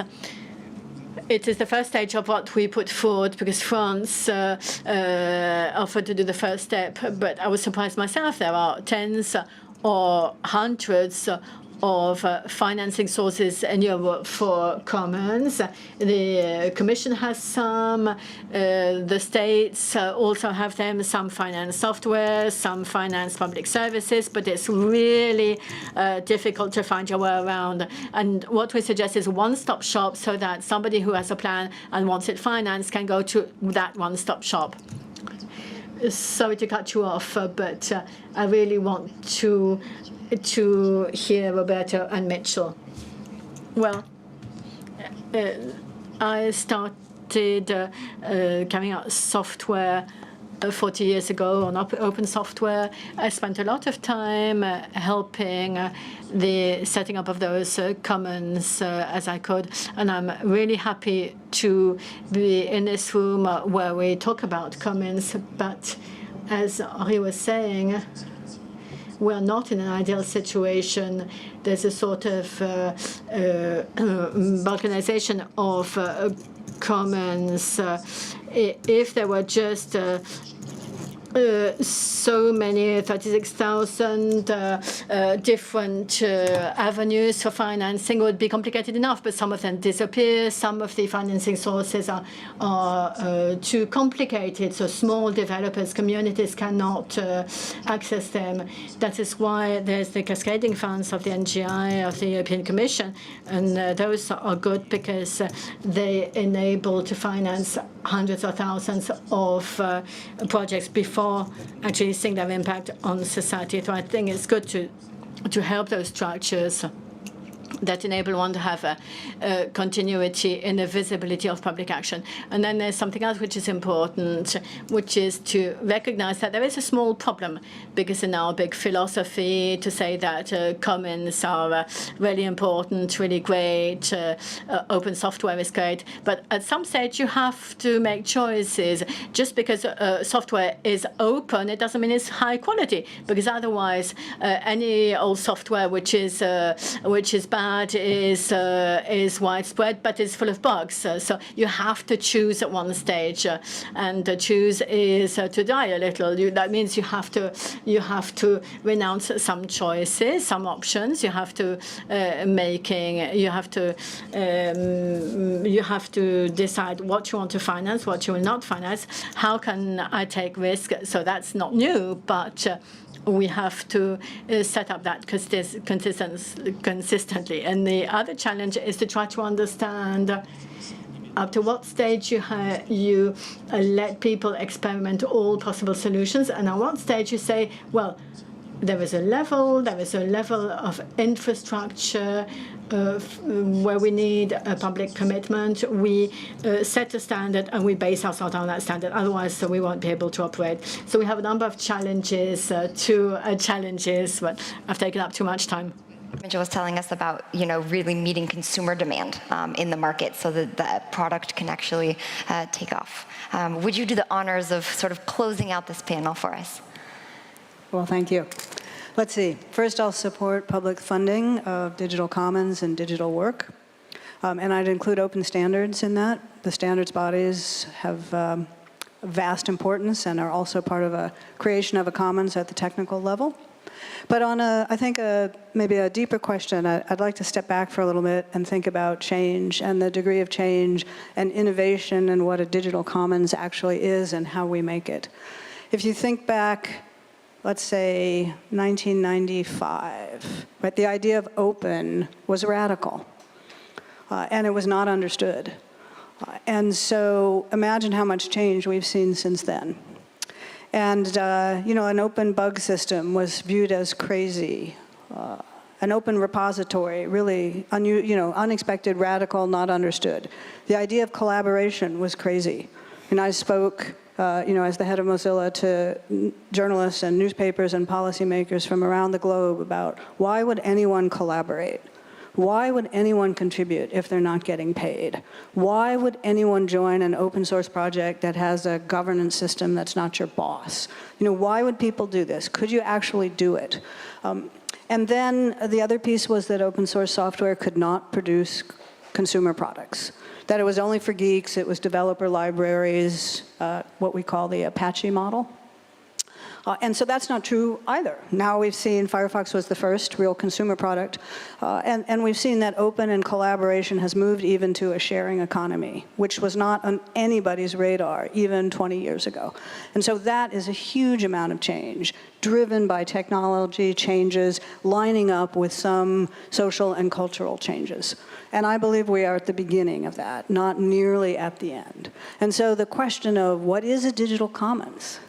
How broad is it? What is the infrastructure that's maybe open source or standards-based or government-funded or publicly funded? Where is it that you have the choices and the applications? How do we build the vibrancy of business or private initiative in a system that has a robust digital commons.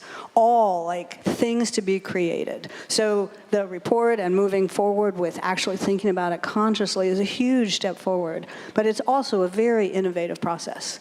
Just as open 20 years ago was a crazy idea, I think that the digital commons combined with sustainability and the initiative of people who want to go build things and try and make things different. You know, I love the technology and I love the building piece. We can capture that and have an innovative response to what we fund and, you know, what gets regulated and regulating based on examples of what's actually really working well. Then in the next 20 years, we may well create something of a digital commons that we can't even remotely imagine today. And that's the real opportunity. Yeah, well, cheers to pursuing crazy ideas. And thank you for all of you for being here and for your continued advocacy for the Commons. Let's give them a big round of applause. Thank you so much for joining us.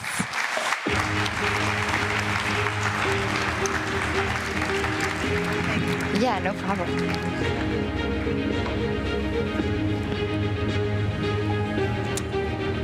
We will now move on to our last plenary session of this whole conference, which is crazy. It's flown by, and we're talking about the successful green and digital transition in Europe.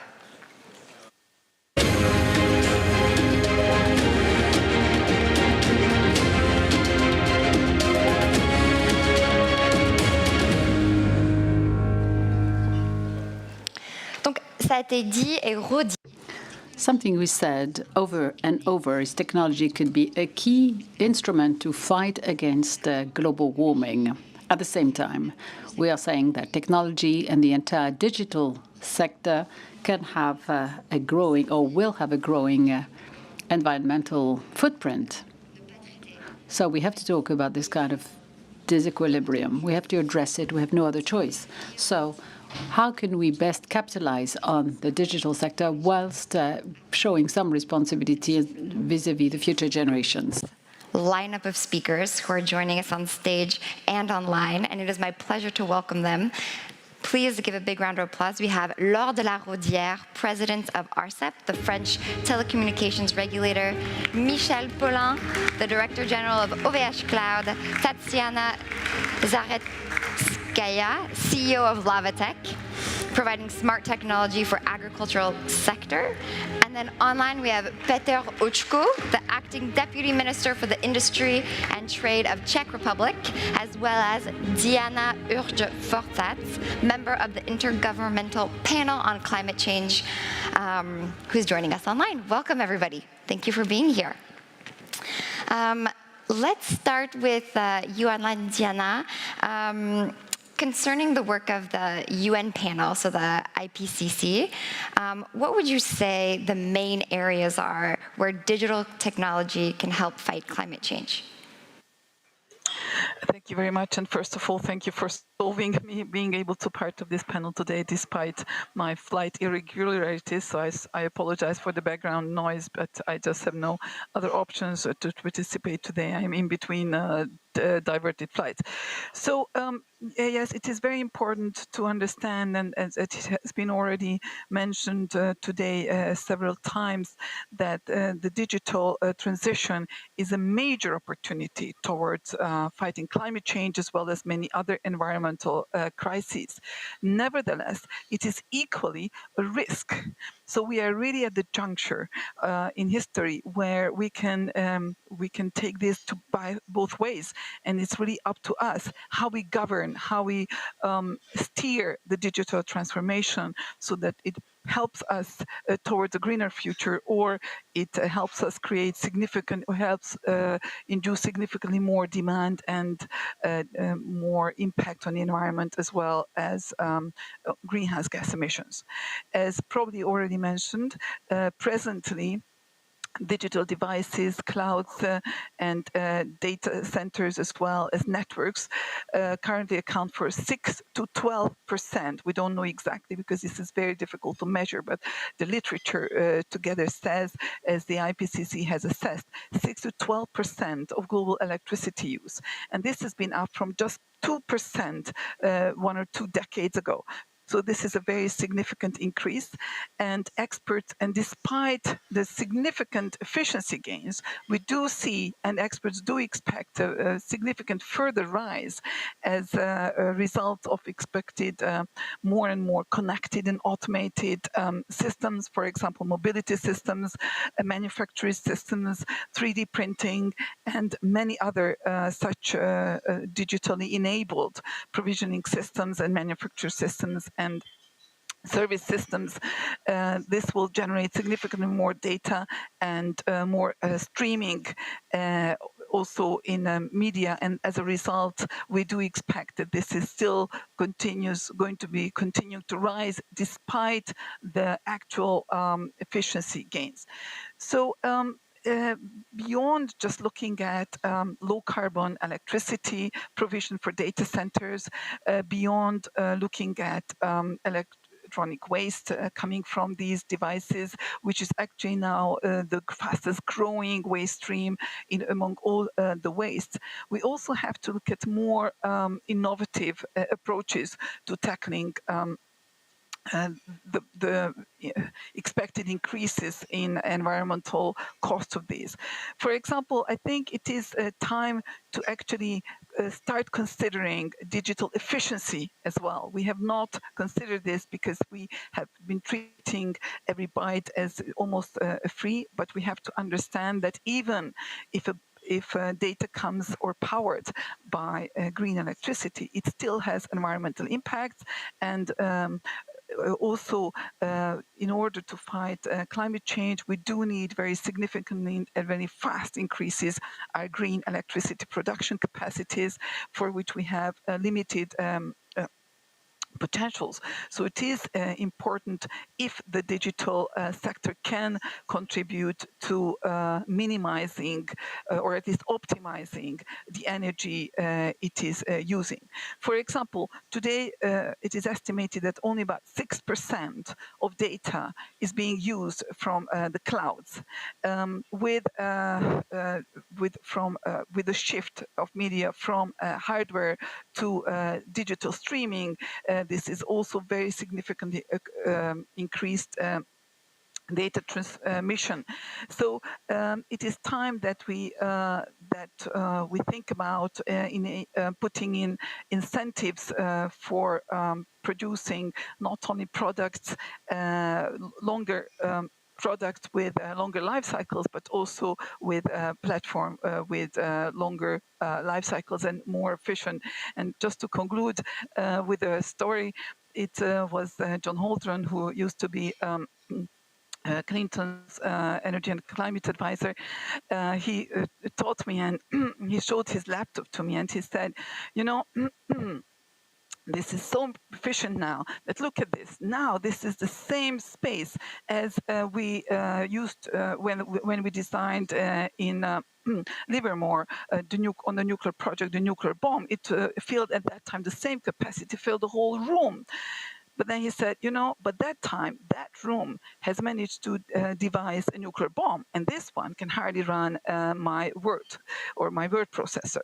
So that is the point. So far, we have been incentivized actually for data inefficiency, because the sooner, because that actually contribute to planned obsolescence. So it was benefiting producers for faster product turnover and more profits. But we definitely have to rethink the different incentives in the whole digital industry, both software and hardware. Thank you. Well, thank you, Diana, and we really appreciate you making this work. I know that there was strikes, and so your flight got canceled and everything. So awesome for being able to connect in, even though you couldn't be here with us in person. Thank you so much for that. Je vais tourner maintenant vers vous lors de la. Turning now to you, lors de la Rodière. And Diana actually talked about this, the difficulty there is in measuring the carbon footprint. I know that ARCEP has done a great deal of work on this very issue of all of the, for all the ITC industries. What are the main takeaways from the report that you produced on the subject? Thank you to all. Thank you for reminding us that ARCEP did a lot of work on assessing the environmental footprint of digital industry. Since 2009, we started working on this. We publish reports, but we don't do just that. We want to really open up a new chapter of regulations, of regulatory work, whilst taking into account the digital footprint of everything digital and of the digital technologies on the environment. We want to make our expertise regarding data collection, data processing, and publication available. We want to share that, and I think we need to shed some light on the matter from an independent body. We are an independent body, and we want to guide the work on the resources to be found to curb the environmental impact of digital technology. So we acted as a regulator. We started defining robust methodologies. That was the starting point in order to assess the environmental footprint of the digital industry. Just a few takeaways or conclusions on the subject very quickly. First of all, we need to do multi-criteria evaluations. We shouldn't just look at the impact of gases on greenhouse gases, but we should also take into account of other sources in terms of consumption. For example, the ores or rare metals, because the electronic industry is consuming a lot of these elements as well, these components, so they're not just gases, so we need to measure this impact. We need to look at all of the building bricks of the digital industry, terminals. We need to look at the different services in the data centers. We need software, but also at networks, because it's all of these services and hardware that are embedded in and connected together. We have to collect information and data from users, from the major players, because we don't have enough reliable data so far, and we need to build indicators, follow-up or monitoring indicators, and this is something that we've started doing. We published a first study together with the ADEME, the French agency working on energy control, and this study showed, in fact, that the environmental impact of the digital industry on greenhouse gases was 4% of the emissions, 2.5% in France, but 4% worldwide, which you might think 4% is not that much. 4% hardly makes for a priority sector, but this sector is indeed growing, and that's what should worry us, and that's what triggering an alarm for this sector. If we do nothing, then we will have an increase. It will make up 14% of the environmental footprint on greenhouse gases by 2040, so it will increase. And we also saw that 80% of the footprint is related to the manufacturing and use of terminals. Now, the role of public authorities and of the governments are key on this challenge. It needs to be taken up. We need to implement some encouragement or incentives to introduce best practices, to adopt the right behaviors, environmental behaviors, and that's what ARCEP is trying to achieve. When ARCEP claims that we want to open up a new chapter in the regulatory work, and we need to talk to the different players that we regulate, the telco sector first and foremost. But since the month of December, French law has given us a mandate to collect from the data centers players, but also from suppliers of contents and also manufacturers of terminals. So we will be able to collect data from all of these players. We will complete the annual survey that we have carried out so far, and we will have a much wider vision, not restricted only to the telco sector, in other words. Thank you. Thank you very much. Very interesting. So now we have the overall context with the first two presentations. And I would like to listen to Tatiana and to Michel Paulin. And I would like to know exactly what it is that you're implementing in your companies in order to curb your carbon footprints. I know that, for example, the cloud industry is often mentioned as one of the most polluting sources of in industry. So what are you doing at OVH Cloud to curb your footprint? Good morning to one and all. I'm delighted to be here. Thank you for having invited me to this panel discussion. We are a cloud operator, indeed, you said it, and we are based everywhere in the world, and we are trying to innovate. For me, one of the major challenges that we need to take up, and I keep repeating it, is to work on two different topics. The first one is being frugal. We want to be frugal, and secondly, we want to innovate. So on the first theme, frugality is what you want to reach. The frugality of OVH Cloud, and I'll talk about it, but also the frugality of everyone involved. We need to educate people so that final users, for example, know that it may not be necessary or not eco-responsible to share systematically all of your photos on all of the social media, because it is part and parcel of this pollution. So some education is needed to know what is the environmental impact of the objects that we considered as being used on a daily basis. We are companies offering solutions to other companies. Companies need to know in real time how much they are consuming in terms of energy, water, and carbon footprint. So we're working towards that. We want to give visibility in real time. We know that these IT infrastructures, including the cloud, are not optimized. It may come as a surprise. For us, it means less income to act like this, but long term, we think it's not healthy. Just a figure, we imagine that today, in what we call the virtual priority servers, almost 30% are not used or misused. So we are running assets that are not doing any productive work. And yet they're using a lot of power, electricity and water. Secondly, frugality for OVH Cloud. How can we be more frugal? How are we striving to be more frugal? And there are 4 different topics that we need to address. Water is one of them. We don't talk about water use. Secondly, electricity or power. Third one, everything to do with carbon footprint. And the 4th avenue is logistics around all of these issues. So let me start with water, because we never talk about water. Data centers use up a lot of water because we use air conditioning, therefore water. Since 2002, we no longer have air conditioning in our data centers. So generally speaking, we use between 5 to 10 times less water than most of our peers working on data centers. Electricity or power. Electricity clearly is something we talked about. Diana has talked about it. It's an important point.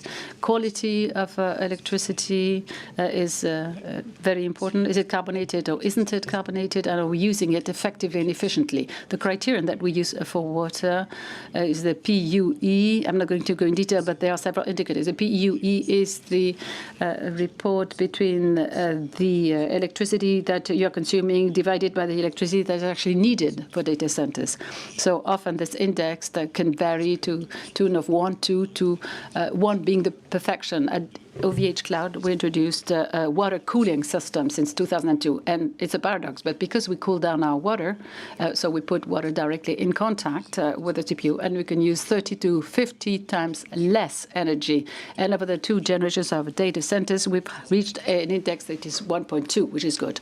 Third point, carbon footprint. We don't talk about it very much in data centers, but as you said, as the previous speaker said, let's be very transparent on that. Today, it is important because this 80% of carbon footprint has to do with the manufacturing of the servers. We never talk about this in general. This is something that we very much avoid talking about. And we realize that one of the major challenges that we need to do, the major avenue that we need to explore as players, cloud players, is how can we build more effectively in a more sustainable way? Let's use the word sustainable also in French. The choice made by OVH Cloud is very specific. Since 2002, we've been designing and building our servers very close to our data centers locally. So we have a possibility, first of all, to engage in a circular economy system. We could curb our carbon footprint due to manufacturing. That way, our servers are not built in Southeast Asia, but close to home. And we have an industrial capacity in-house. So after the first end of life of our servers, we could rebuild them to give them a second or third life. So the life cycle of all of the components that we have at OVH Cloud spreads over 15 to 17 years, unlike most of the players who buy the finished product and then they send it back once the lifetime's over. We can see that there's a dual challenge. There's a logistic challenge. First of all, that's my last point, because we are operating in much more local and circular economies, and this has to do with our sovereignty. And of course, we could extend the subject and say we can't remove the link between sustainability and sovereignty, particularly for Europe, because if everything happens outside of Europe, we won't be able to keep the situation under control. So it is indispensable that we innovate. And innovating is really key. That's my last point. I'm convinced today that we need to be frugal, and we need to continue innovating across all of the criteria: water, energy, carbon footprint, construction, sovereignty. We need to innovate everywhere so that we may pursue. And we have launched some programs with the INRIA Institute, for example, automatic calculator to help clients get better visibility. We've worked on emergent cooling, which is a new technology that allows to further curb the use of energy and use less water. And that's a bit of a paradox. So this is the idea. We need to be frugal across the whole chain, consumers included, and be innovative. How interesting. Thank you very much for all of these key examples. And we'll get back to the idea of sovereignty. We talk about a dual transition, but maybe next year we'll talk about a triple transition. It will have to be green, digital, and sovereign. We will see the link between all three. So, Tatiana, I have a question for you. What you're doing, so you're the CEO of Lavatec, working in the agricultural sector to help them become more eco-responsible. Can you tell us a little bit more about how you're helping them reduce their... Yeah, absolutely. And I actually founded another company where we deal with measurement both of emissions and carbon offset production from deep tech technologies, because that problem was something that actually involved from Lavatec. So in Lavatec, we developed a technology that helps to reduce energy consumption and, in general, resource usage for any agricultural project, whether it's vertical farm, greenhouse, or any other asset. We basically helped them to automate everything from nutrition usage to light, and we specifically specialize on lighting. We have a unique technology that is able to save up to 80% of electricity from LED lights, which is no one was able to achieve on the market so far. And because we also run a lot of tests, we grow a lot of plants, we realized and we continuously track our production cycle and how many emissions we produce and how many offsets we produce. We realized that we actually produce more offsets than emissions, and that we potentially would have possibility to sell the offsets. And even though in EU this topic is regulated and there are mechanisms, there are no tools to do that. So a lot of companies, whether they're emitters or sequestrators in a way, they want to be involved, and they want to be compliant with legislation, and they want to be sustainable. They don't have tools to do so. So for that purpose, we launched Meliora, and we actually helping companies to track their emissions during the production cycle and emissions during the running the company.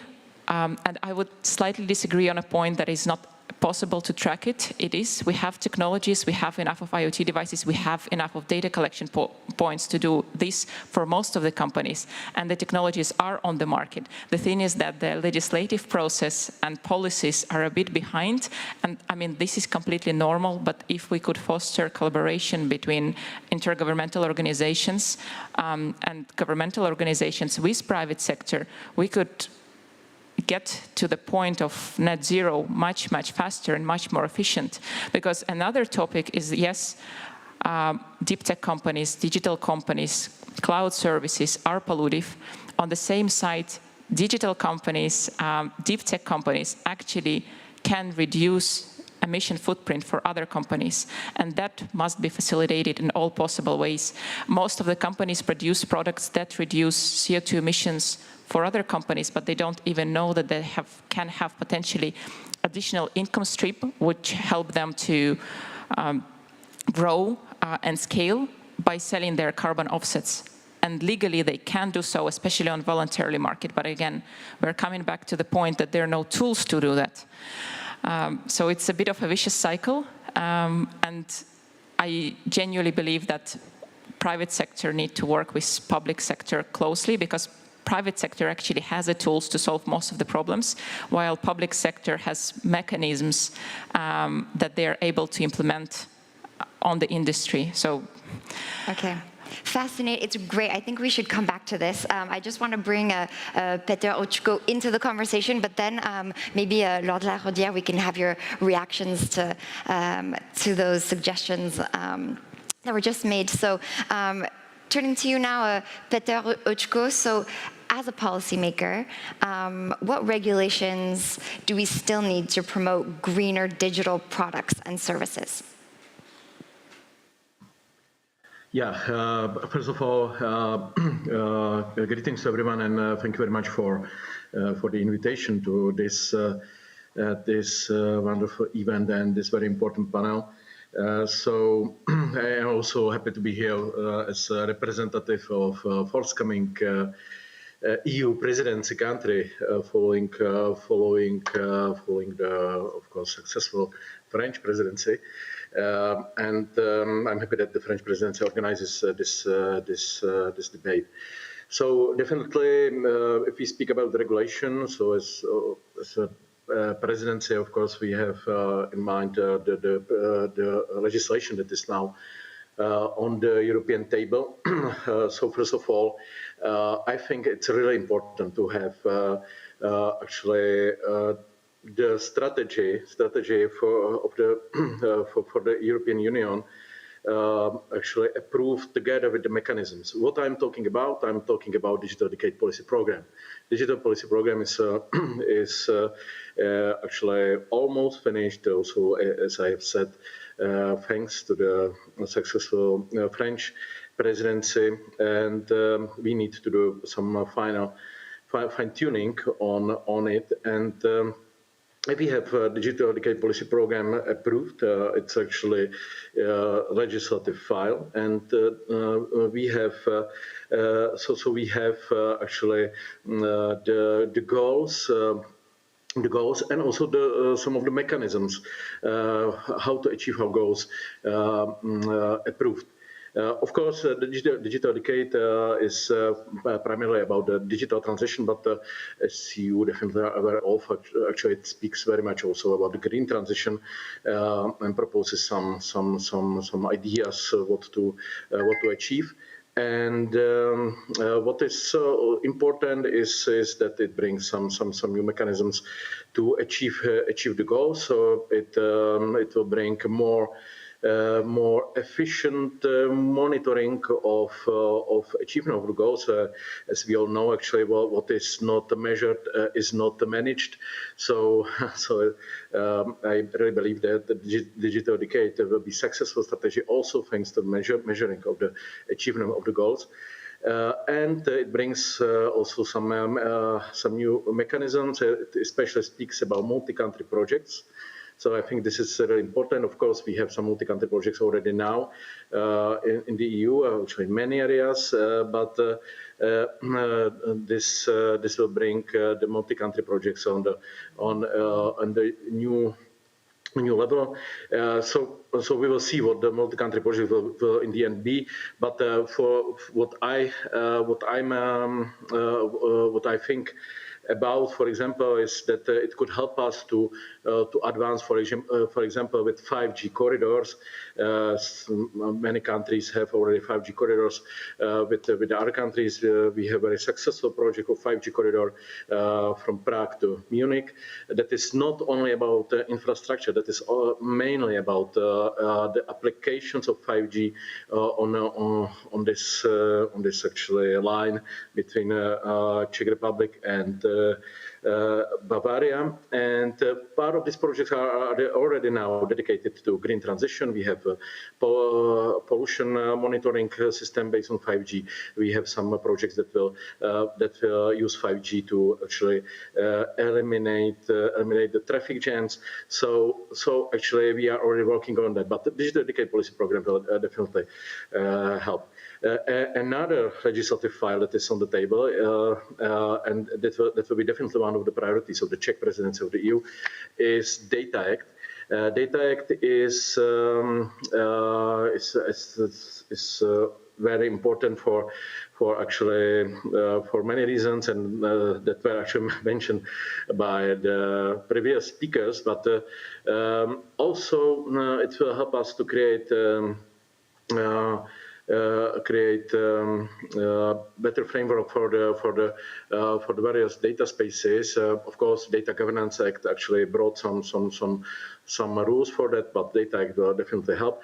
And Actually, what is now on the table is a Green Deal data space that should be established, and Data Act could help. So actually, the fast negotiations and the consensus on Data Act can definitely help to be faster with the twin transition. Of course, there are some other files like AI Act, Artificial Intelligence Act on the table that are also important. Of course, in artificial intelligence, we speak rather about risk applications of artificial intelligence, but it can have some positive impact on the twin transition. One point I want to mention before I end my speech now is that we should speak about regulation, but we should always have in mind the word that was mentioned many times by previous speakers, and it's innovation. We should keep innovative spirit and innovative environment here in Europe, because actually you have mentioned sovereignty, digital technological sovereignty, just a few moments ago.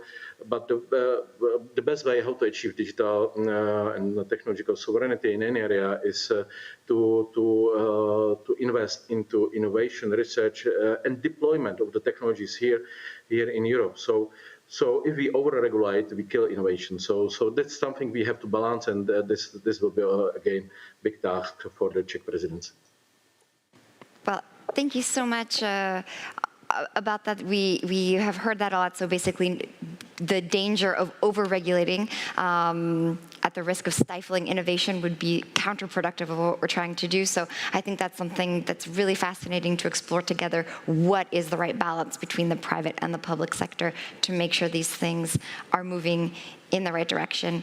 I'd like to circle back now to sort of the last comment that Tatiana made, and I'd like to hear maybe from Diana and Laure on this. Do you think that's true? Do we have the tools and the services today to start measuring and really getting the figures behind, environmental damage that we're causing? And if so, what's keeping us from using them? Diana, would you start us off with that?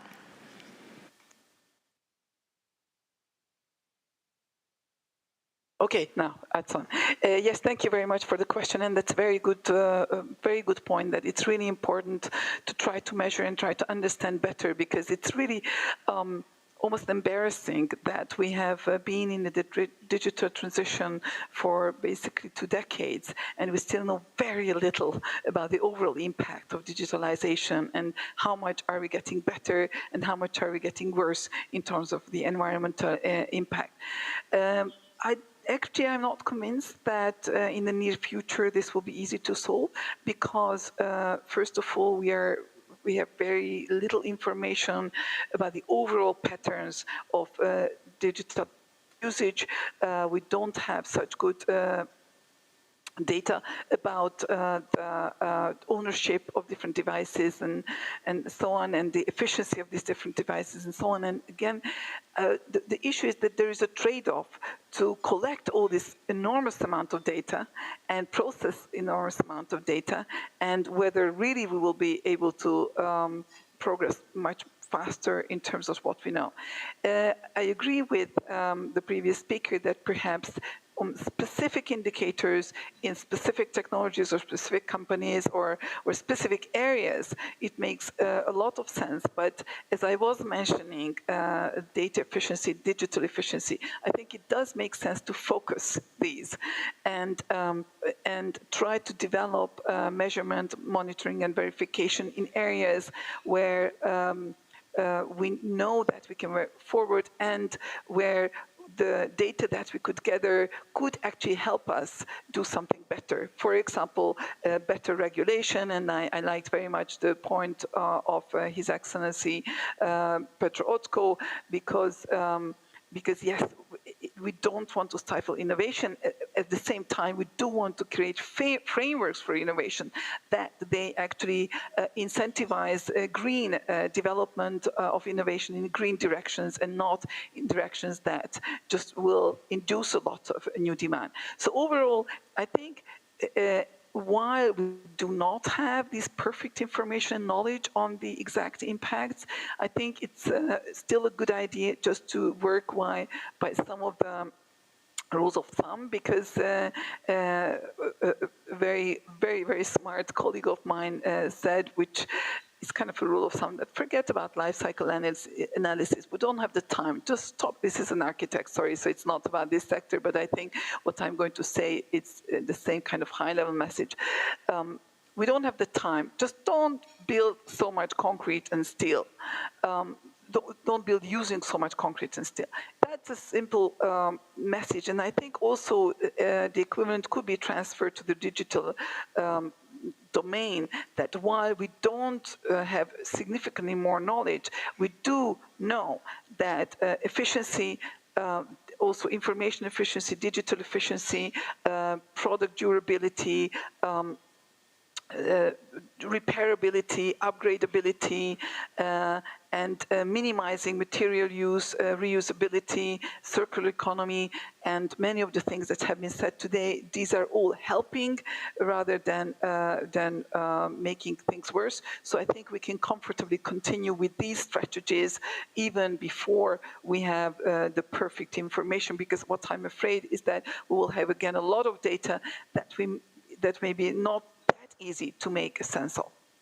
Thank you. And I think, Tatiana, you want to make a quick comment before I get to Laure, maybe just I just want to say that sustainability is not possible without transparency. So we can achieve sustainability within European Union only through possibility for companies and governments to access data freely, especially on topics of emissions or sequestration, offsetting, resources usage, and so on and so forth. So I completely disagree with the point that we shouldn't, put the data together, or that's the first thing we need to do, and then analytics would come as a second step. But we need transparency, because private companies, especially if they need to follow regulation and spend money on it, right? They want to understand what they're spending money on exactly, how it is measured, what data points are there, and how they can improve the system. So transparency and data circulation, data analytics should be the key point for sustainability. OK. Vos réactions lors de la Rodière? C'est un sujet, enfin... Well, whether it be at the European level, in particular within BEREC, and the impact of the digital, we discussed this last week, and what we have found out is that we don't have enough data, in particular standardized data.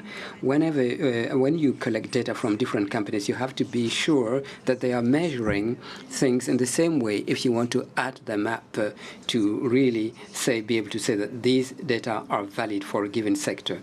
So this is what we're trying to achieve with ADEM, to collect information among operators and the other digital players. We would like to have that also implemented at the BEREC level, to have, I would say, objective data. We can't take the right decisions and really understand the situation if we're not sure that we are adding up data that have been measured in the same way. That's the major starting point to be able to decide on any actions to be taken. This step is therefore of paramount importance. The second step with regard to regulators is that, based on what we know and about the environmental stakes, what are the right decisions? How can we take the environmental stakes in our regulatory work? Well, the law states that we have to take into account the environmental requirements. This is in fact part of the ASERP regulation in France, but this is not yet in the European Code of Telecommunications. And the other authorities, in other countries, don't necessarily have that in their national laws. While we would like to consider the best practices in the telecom sector, that would shed light on the decisions to be taken that would be environmentally friendly. With regard to our annual survey, we know that people who have subscribed to the optical fibers consume 4 times less energy as compared to people using, having a subscription using the copper connections. So if we can gradually get rid of the copper and move to the optic fiber, that would be much better for the environment. But once again, we need to have the right data, have first harmonized standards, possibly at a European level. If we don't have that information, we cannot help, in fact, our regulators with reliable data. Michel, I didn't intend to ask you questions on that, but maybe you have a reaction. You would like maybe to react to these discussions. And I would also want to refer to the dual transition on the one hand and its connection to European sovereignty. Well, I think that transparency is key, and not just this area. In particular, transparency in the data. Anything that is sounds like greenwashing is dangerous. Transparency is very important. Many companies are using that, in fact, as a marketing tool. So, for example, there are different definitions. One of them, in fact, certified by ISO, other having their own definitions, and so on and so forth. So, therefore, Scope 1, Scope 2, and 3, with regard to the carbon footprint, people forget about the free one, the COP3. Scope-free one tends to be forgotten, but we have to bear in mind that this is the biggest chunk. But if you don't include that scope, then it is misleading. Définition des indicateurs. So I think there's a question of transparency, definition of indicators, and reliability of indicators. That is why I don't quite agree with what the minister said, that innovation and regulation are contradictory. No, Europe tends to over-regulate, but there is innovation. If you look at cloud, in the US, there is more regulation than in Europe. In China, there is more regulation on the cloud, and it didn't hinder development. So what we have to know is whether the regulation is the right one, if there's a regulatory framework to have values. Usually we go into too many details in Europe. We're talking about administrative details, but we need a regulation which doesn't impose. It gives a general framework, the ambition, the vision, and I think that is something which is important to be defined. So I think we need regulation, and we also need transparency within the regulation. As to the second topic, everything which has to do with sovereignty is freedom to choose. Can I stop you there, because we're going to continue on the values, but I know that Diana has a flight to take. On a flight, just logistically, it's going to be easier, mais je reviens vers vous juste après. Can you expand on this topic of focus, like streamlined data collection and measurements before you have to jump on your flight? Actually, I can stay to the end of this panel, but thank you for giving back the word. Just I wanted to respond that by no means did I mean that we shouldn't be transparent and we shouldn't be collecting data to be transparent. My point was, along with my first intervention, that it's just very important to try to be focused and streamlined in data collection and make sure that the data we are collecting is not giving any false security on the knowledge or on our confidence related to different impacts. For example, concretely, agriculture-related measures are very difficult to really measure, and there is great scientific uncertainty also about certain directions of different measures related in agriculture, and also the permanence and the science about this is constantly being upgraded. So anyway, the point is I will hammer the same point. It's very important, it is important, very important to be transparent and to collect data and to measure, but we have to be strategic about this, they have to be focused and streamlined, and we have to be smartly interpreting so that we don't over-interpret and give us a false sense of security in any of the areas. Thank you. Thank you so much, Diana. Donc, merci pour votre souplesse.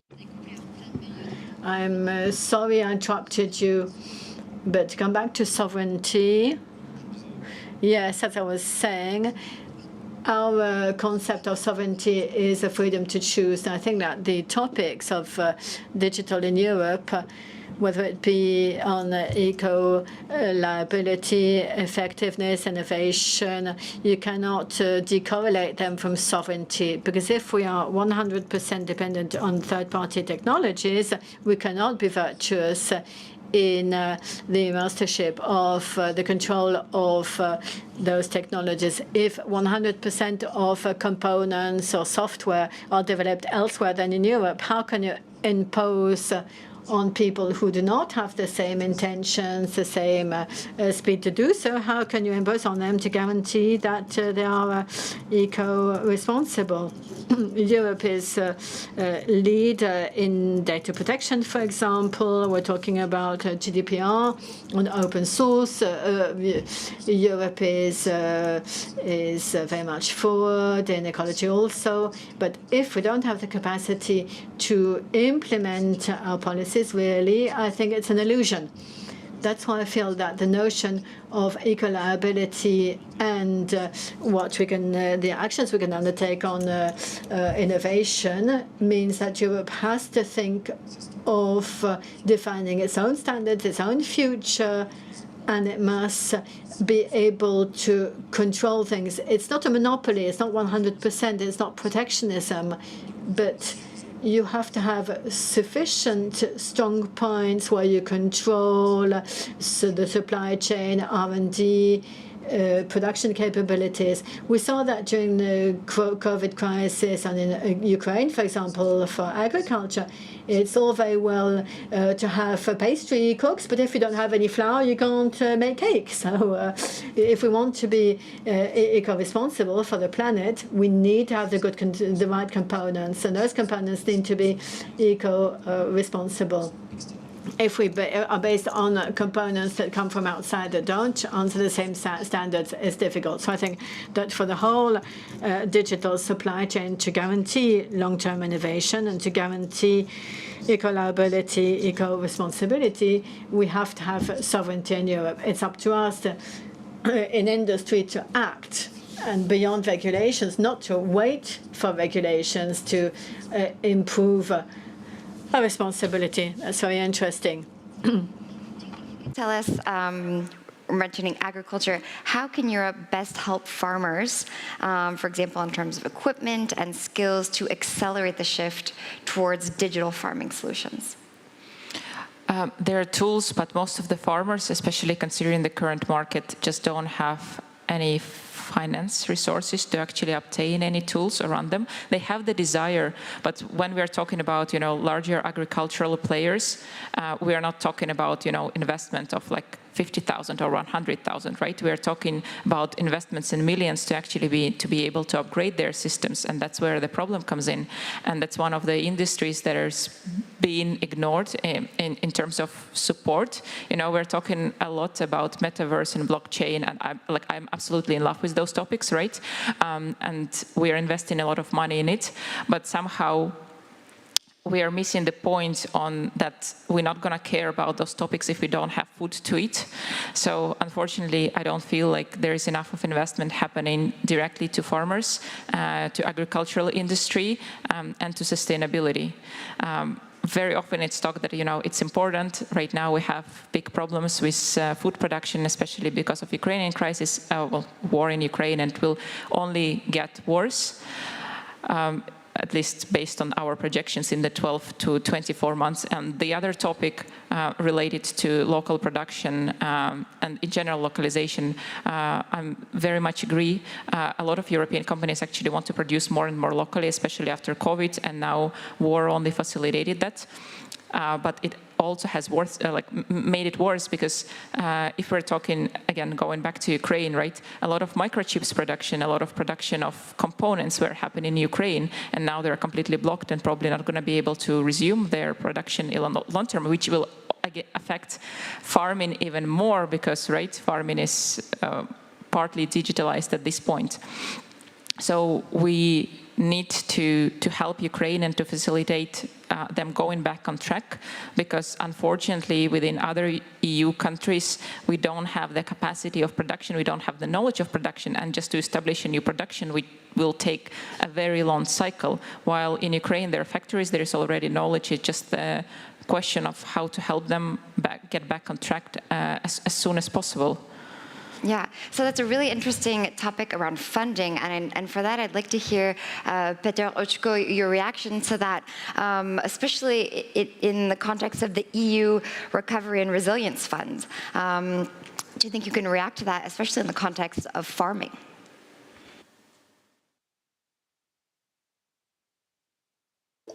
Yeah, I hope you hear me. Yeah, thank you. I actually am not specialist on farming, but I definitely agree what was said just before. That definitely agriculture is definitely one of the areas where we have to focus on. Actually, yeah, I think Europe has now many actually very suitable mechanisms that can be or already are adjusted to support the twin transition. You mentioned RRF. Actually, I will come back to that, but of course we should speak always about Horizon, because it was mentioned several times when we speak about digital technological sovereignty or open strategic autonomy, whatever you choose. Actually, you should always speak first about research and development and deployment being done here in the EU. So, of course, Horizon missions, Horizon topics can be further even more focused on twin transition. As of course we see many interesting missions in the Horizon already now.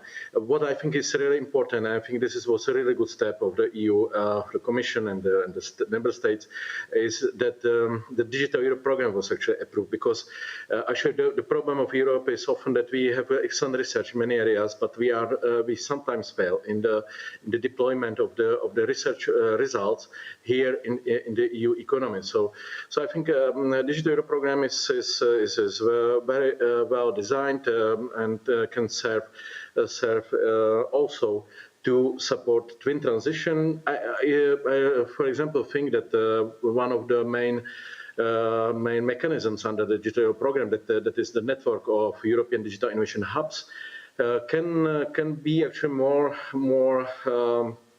actually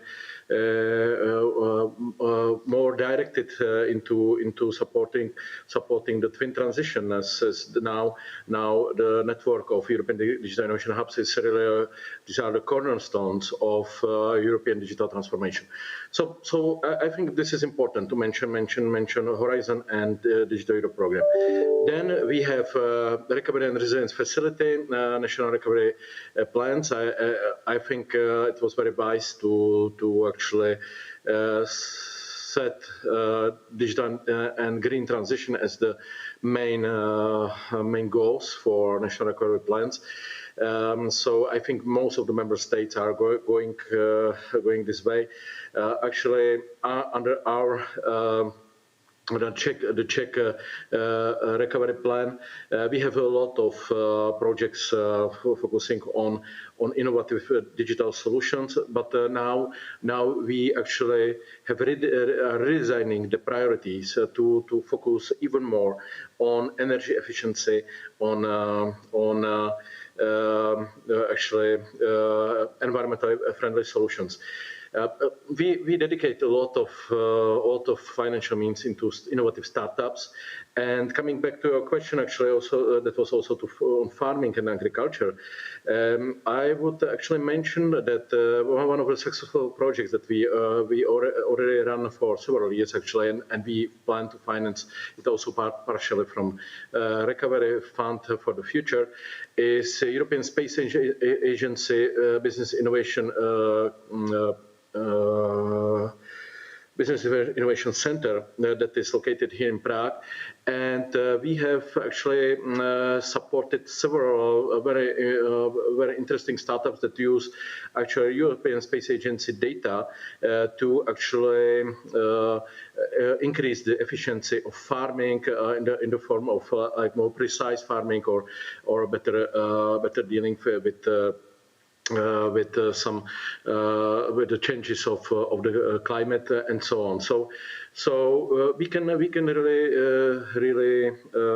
we have the tools, and now I think we should focus more the topics and the priorities for these tools to really quickly achieve the twin transition here in Europe. And actually, we don't need so much regulation at this moment. Actually, we have the financial mechanisms ready, and we just need to do right prioritization. So, thank you for that. And while I have you on the line, and in light of the upcoming Czech presidency, what would you say is your top priority in this double transition? Yeah, I was already speaking about our presidency in the beginning. So for us, definitely, if we want to achieve anything, it's really important to have actually a well-designed strategy with the goals and measures. So for us, I would say actually to finalize quickly, finalize digital decade policy program is really, I would say, the top priority. I think it can be achieved very quickly. So that's definitely number one, and it will definitely help the twin transition. Then we have other priorities, but if I should pick one, this is actually to have working digital decade policy program. Thank you so much. That was super clear for us to understand what your top priority is going forward. So as we come to a close of this panel and of this conference, I'd like to get sort of key takeaways for you guys. And also, we've hit on a lot of the major themes of this double transition. But are there any topics that are not getting enough attention that we need to be focusing on in this double transition? And let's start with you, Tatiana. We've been discussing Ukraine a lot yesterday, but I still feel that it's not enough in a way, because a lot of topics, like hot topics, we are getting tired of. Within time, it's in human nature. There's nothing wrong with it. It just happens. And then I also understand that after COVID, we don't have enough of finance available to provide the possible support. So probably there should be some other ways to help Ukraine, because agricultural sector is heavily dependent on it. As I mentioned, some components productions are also dependent on it, and then obviously on like political level, it's completely different topics. And of course, as a person coming from sustainability background, I would want to have more sustainability and green tech topics brought on, because digital transformation is not possible unless it is sustainable. And everyone mentioned that topic, the data processing, data collection needs to be sustainable, and we need to talk about that more. So I'd like to just follow up on that. What do you propose that we do about this, given this context of, supply chain and raw materials and the current context? It needs to be more transparent, because even right now with sanctions imposed on Russia, right, a lot of materials are still going back and forth. There are a lot of problems, and this is exactly because this is not transparent, very hard to check what is going where it is coming from, how it was produced, and so on. So increasing the level of transparency, or by digital means or by legislative means, obviously will help to solve that problem, at least to some degree. Thank you so much. Michel Paulin, vos réactions. Michel Paulin, your call for action on the double transition. Your last word on that? Thank you for the roundtable. I have two messages in mind. I don't know if they're relevant. The first is that I think that today we are part of the problem. We're not the whole problem, but as industry from the digital world, we are part of the problem, but we can also be part of the solution. That's why we have to be active. But part of the problem, I think it's a topic that wasn't raised, but it is important. It's a problem which is not only for industry, but the whole of society must make efforts. Users are on their smartphones. Sending messages is not free. It depends. It's like the way the way you eat, the way you choose your transport. And I think we have to have transparency of data, because an email doesn't cost very much, but billions of email have a carbon footprint. So I think that we need to teach people, to tell people that digital is an extraordinary tool, but if it is badly used or ineffective or useless, it is also a problem. So we are part of the problem, but we are also part of the solution in our use of digital. Let us not forget that, you watch your smartphone maybe 300 times a day. So we are part of the problem. We can be part of the solution. There's a message to be gotten across. So we, industry, but also public authorities, really have to highlight this collective responsibility that we are sharing towards ethical use and environmentally friendly use of the digital industry. Of course, businesses should play a role. We shouldn't wait for regulators. Regulators work over the long run. We have Octave, who's the founding member of our company in 2002, and he started on this responsible way. Data, transparencies, these are keys for action, and we need to be the driver, the driving force behind this, and engage in less marketing possibly, but more action. Be more proactive. I like that. Laure de la Rodière, you mentioned quite a number of interesting things. What are your general takeaways, feedback? As a European regulator, what is it that should be done in order to speed up this transition? Well, I think there are a number of priority projects to be addressed. We have some projects vis-à-vis the players of the system, those who are acting in the digital environment, and vis-à-vis users. Regarding the major players, first of all, what do they need to do? We saw that their carbon footprint was to the tune of 80% caused by terminals. So extending the lifetime of terminals is certainly an avenue that we need to explore. Keeping terminals ongoing for a long time without changing them all the time is a good idea. Thierry Breton and Bruno Le Maire have been suggesting this path towards a circular economy. This is something that's not really very well developed. We sell to the tune of 21.2 million smartphones every year. 13% only are recycled and repackaged, and only 2% of the sales of terminals at operators have been repackaged and recycled. So there's room for improvement. And we only collect 670,000 smartphone terminals per year. That's what's collected by operators, so it's very low. So across the whole of the telco business and across all of the digital terminals, we have to develop our circular economy. It doesn't really exist in its infancy in Europe. In Europe, what we can do, and this time it involves also the players, we could ask the content providers and the digital service providers to systematically adapt the quality of the video that they're broadcasting based on the resolution level of the terminal. You don't need to have 4K on your phone. It's okay for TV. This kind of quality is justified, and even that is questionable. So we are not going to play the role that Parliament plays here as a regulator, of course, and we should make no decision. But if you're watching the video over the smartphone, you don't need the top quality.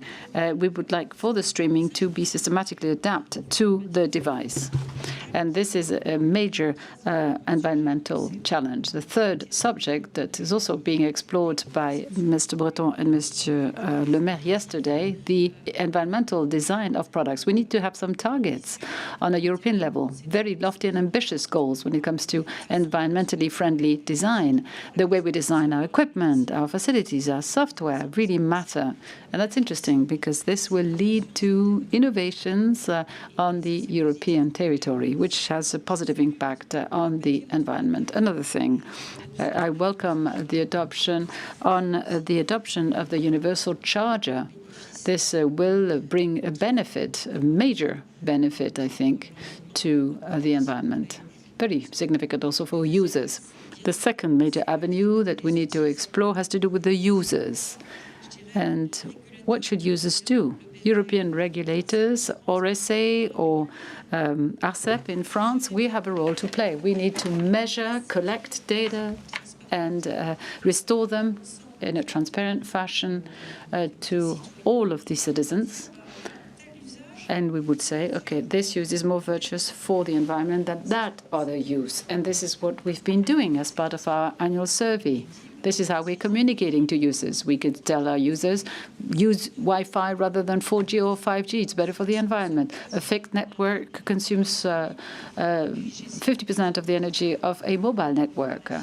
I also talked about, the subscription to fiber rather than ADSL, which is more environmentally friendly. So we collect information, we compare and benchmark different types of uses of networks, different kinds of consumptions, and we will get the same information soon concerning data centers and concerning terminal manufacturers, and we will be able to indicate in a very clear and scientific fashion what are the best and more virtuous practices and uses to be recommended. You were talking about greenwashing, so we have to be aware of that too. Paying lip service to the environment or greening our practices is not a good thing. I'd heard that the 5G network was bad for the environment, for example. And we did a very specific study with our committee of experts. The committee of experts working with ARCEP engaged in a very precise study looking at the scenarios for the deployment of a 5G network compared to 4G network, which is what we're currently using.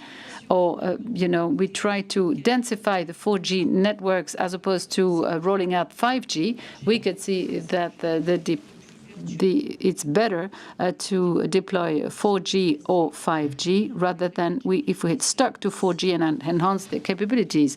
Now, 2 or 3 years from now, we will have this will happen in the urban areas, and it will take more time in the rural areas. So again, let me go back to what I was saying. We need to collect data. We need to come up with harmonized standards so that we're all on the same line. We need to have legislations and regulations that are indeed harmonized. We need transparency to tell citizens what is virtuous so that users can get better acquainted with their uses, the impact of their uses, and what it is that they can do in order to improve the situation over and beyond, of course, the regulations that we can enforce vis-à-vis the major players of the digital industry. And, of course, regulation is key, too. Thank you for having mentioned this universal charger. I think we have way too many different chargers and cables and wires, and we are very eager to adopt them. One last very brief message that you'd like to leave us with today. Yes, thank you. The twin transition has lots of opportunities, but we do have to be very careful that we help channel this in a direction where it helps optimizing resource use, optimizing the use of unwanted or to find the unwanted and unused resources and capacities for those this is useful, and at the same time prevent induced demands and induced and rebound effects. Thank you so much, and thank you to all of our panelists online here with us. We can give them a big round of applause. Merci beaucoup de votre... Thank you very much for your kind participation to this panel.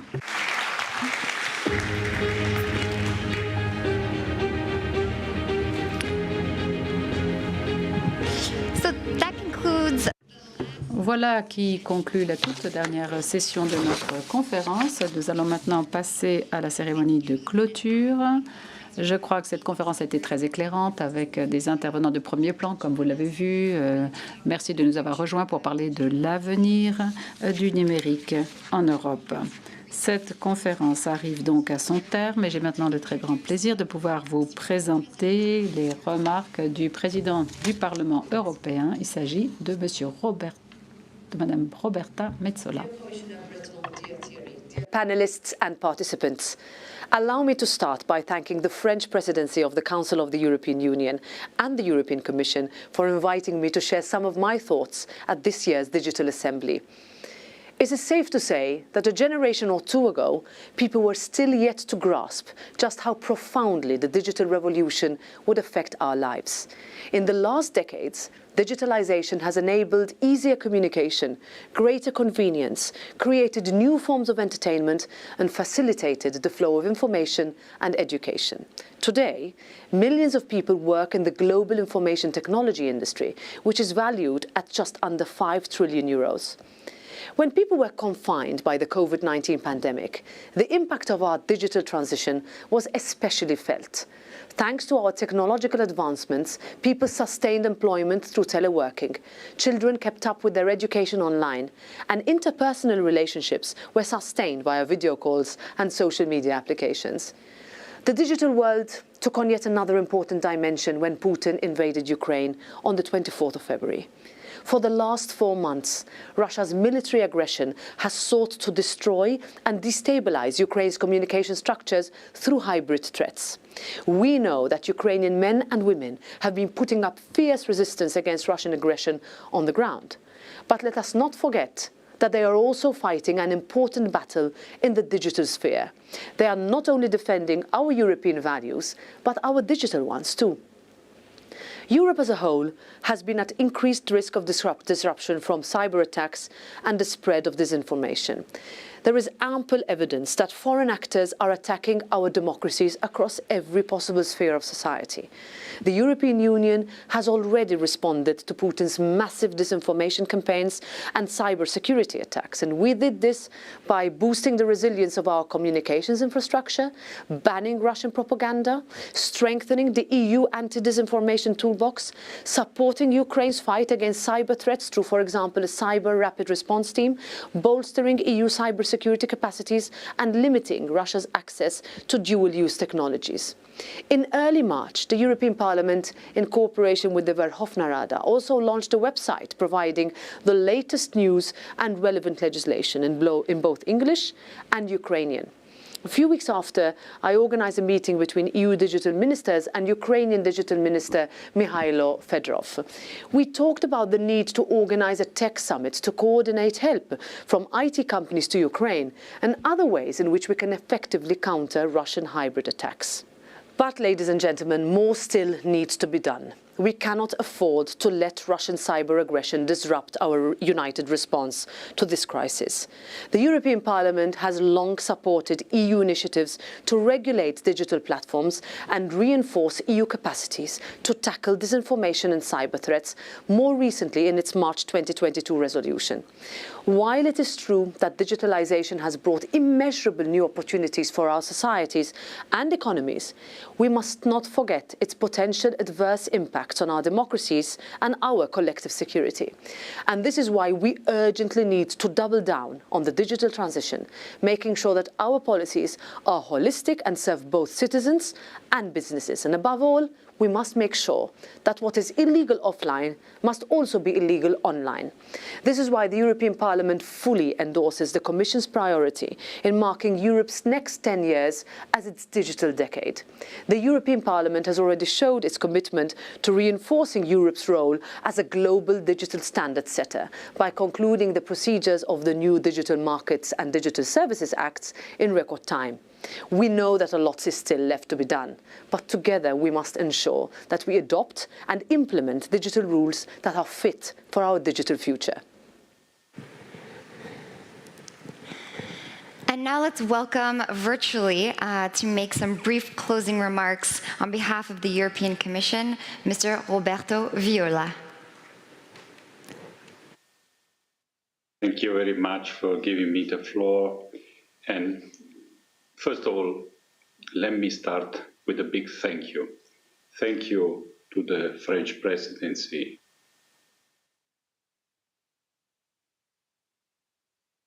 Thank you to you all for having attended physically and virtually.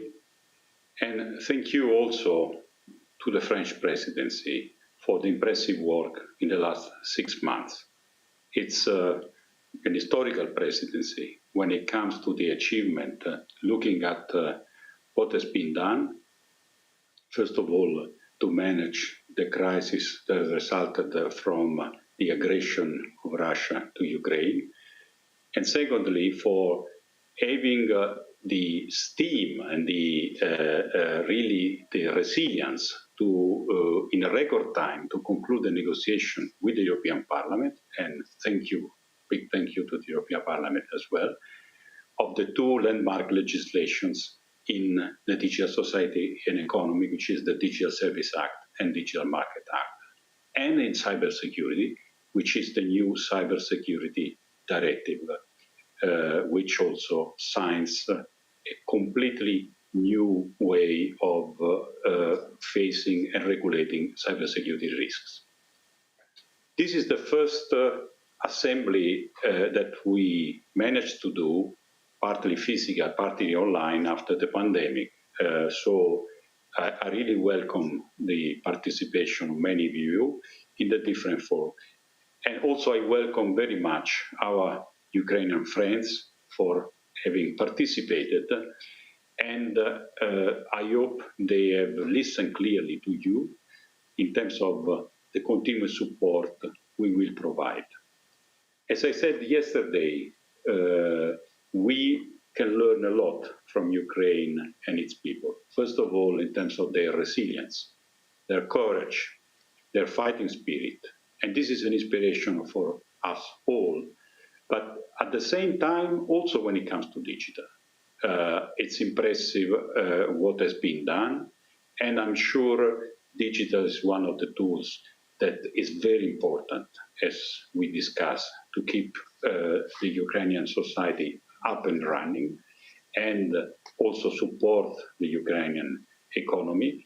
And at the same time, it's a very important tool for the future reconstruction of Ukraine that we all hope can start as soon as possible.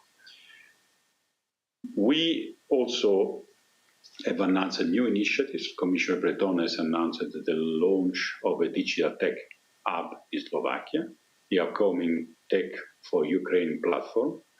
And we will continue to support also the regulatory work that is necessary to make sure that Ukraine can be fully part of the European family, also when it comes rules which, of course, are necessary to make sure that everything functions well. We have been discussing in this assembly a lot about the two twin transitions, the green and the digital transitions, which are not foes, but are friends. There's no green transition without digital. This has to be clear to everyone. A society that has the ambition to become more green needs innovation. It's not a society that stops, and a society that goes back to the past.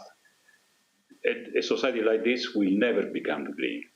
A society that becomes green is a society that uses artificial intelligence to combine alternative energy sources. It's a society that uses supercomputing to actually model the Earth and understand what will happen. It's a society that designs a new generation of batteries without lithium. This is a green society. And of course, digital has also to become green, again, with innovation. For instance, with low power consumption, new generation of microelectronics chips, which consume less and are more intelligent. We also listen a lot of interesting conversation on whatever you make it of the metaverse. So basically the other side of ourselves and our society, which is of course a digital side. The metaverse is not a private space. it's not something that we want to see what happened with the first part of the internet evolution, where few started to rule the market and impose things. The metaverse will work as a new and interesting innovation for the society, only if it is open, only if its standards are shared, and everybody can actually find its own place also in the metaverse. And as the President of the Parliament said, also what is illegal offline must be illegal online, also in the metaverse. And in this respect, during this conference, we have presented a better Internet for Kids strategy, focused not only to protecting children online, but also to empower them, especially looking at the innovation. And also we saw the culmination of the work of the task force on digital commons. And let me really thank the French digital ambassador, Mr. Henri Bardier, for his work and the work of all of you when bringing to the society more of commons, more of openness. That's the only way we have to secure a stable future to our digital ambition. So let me close again where I started. A big thank, a personal thank to Thomas Kurb and his equipe for the really impressive work, and really a warm welcome to see all of you that have been so enthusiastically participating to this digital assembly, to the new one in 2023 in Sweden. Many thanks. Merci beaucoup, Monsieur Viola. Merci d'avoir. Well, thank you, Mr. Viola. Thank you for your conclusion. I would like to invite Mr. Thomas Kurb, Director General of for Enterprises, to close the meeting.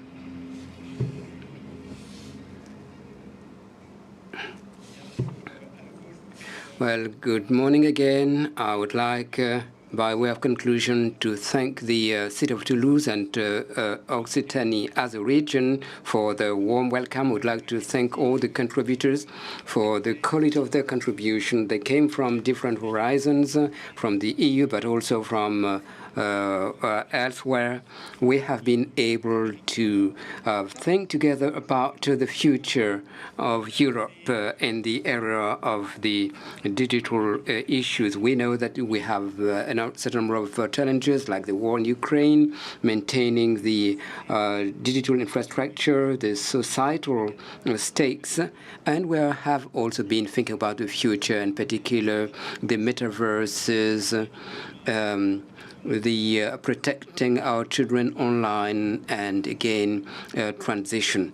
Well, I would like to insist on two activities that have been conducted in parallel. First of all, the report on the digital commons, which Roberta Viola has just mentioned. This is of paramount importance in order to, in fact, to make those commons lasting. And then the declaration which we are proposing member states to endorse, many of them have already done it, that is the dual environmental and digital transition, with three main objectives. First of all, to establish a horizontal initiative, in fact, where the environment and the digital issues are going to be combined, the two sides of the same coin. We need also to use technology in order to foster environmental transition. And third, and this was mentioned by ARCEP President, to optimize the environmental impact of digital. We need to come up with standardized tools in order to measure and optimize the footprint of digital on environment. So the French presidency is coming to a close. We've tried with the Commission, with the Parliament, and all member states to come to contribute to a sovereign Europe, in particular in the field of the digital issues, to make sure that our rules and our values are abided by, to remain innovative in the field of the digital matters, to enable our citizens to use the digital devices safely, securely. We need to reduce our strategic dependency. I'm not going to be able to refer to all the outcomes, but the DSA, DMA acts are major achievements and steps towards that target. Cybersecurity, the war in Ukraine, the digital response to that war has also been at the core of our presidency. And during the informal meeting of the ministers in charge of digital issues in Nevers, they have confirmed a number of actions. First of all, actions to fight disinformation. In particular, the President of the Parliament referred back to it within the framework of the war in Ukraine. And that second, to reinforce cooperation between member states and the cyber issue, in particular with the Emergency Cyber Fund. We organize assistance and solidarity with Ukraine, and the French Presidency is proud to have been able to coordinate actions by different member states, delivering no less than 12,000 IT devices, and also, of course, to help Ukraine in terms of showing resilience in the digital area. We also talked about the value chain. That this is, in particular, during the Versailles summit, we were able to lay the foundation for a major project, the so-called PIEC project. This will help to speed up the industrial development of Europe, in particular to ensure that we maintain the value chain. Well, and we also have an agenda for the future. Digital should be more environmentally friendly, taking into account the fundamental rights, and companies also should be able to benefit from a level playing field. And before we conclude this digital assembly, I would like to express our support and encouragement to the trio, starting with the Czech presidency that will be taking over within a few days. And with Roberto Viola, I would like to thank the organizing bodies, the French presidency, for having hosted this digital assembly. Thank you all.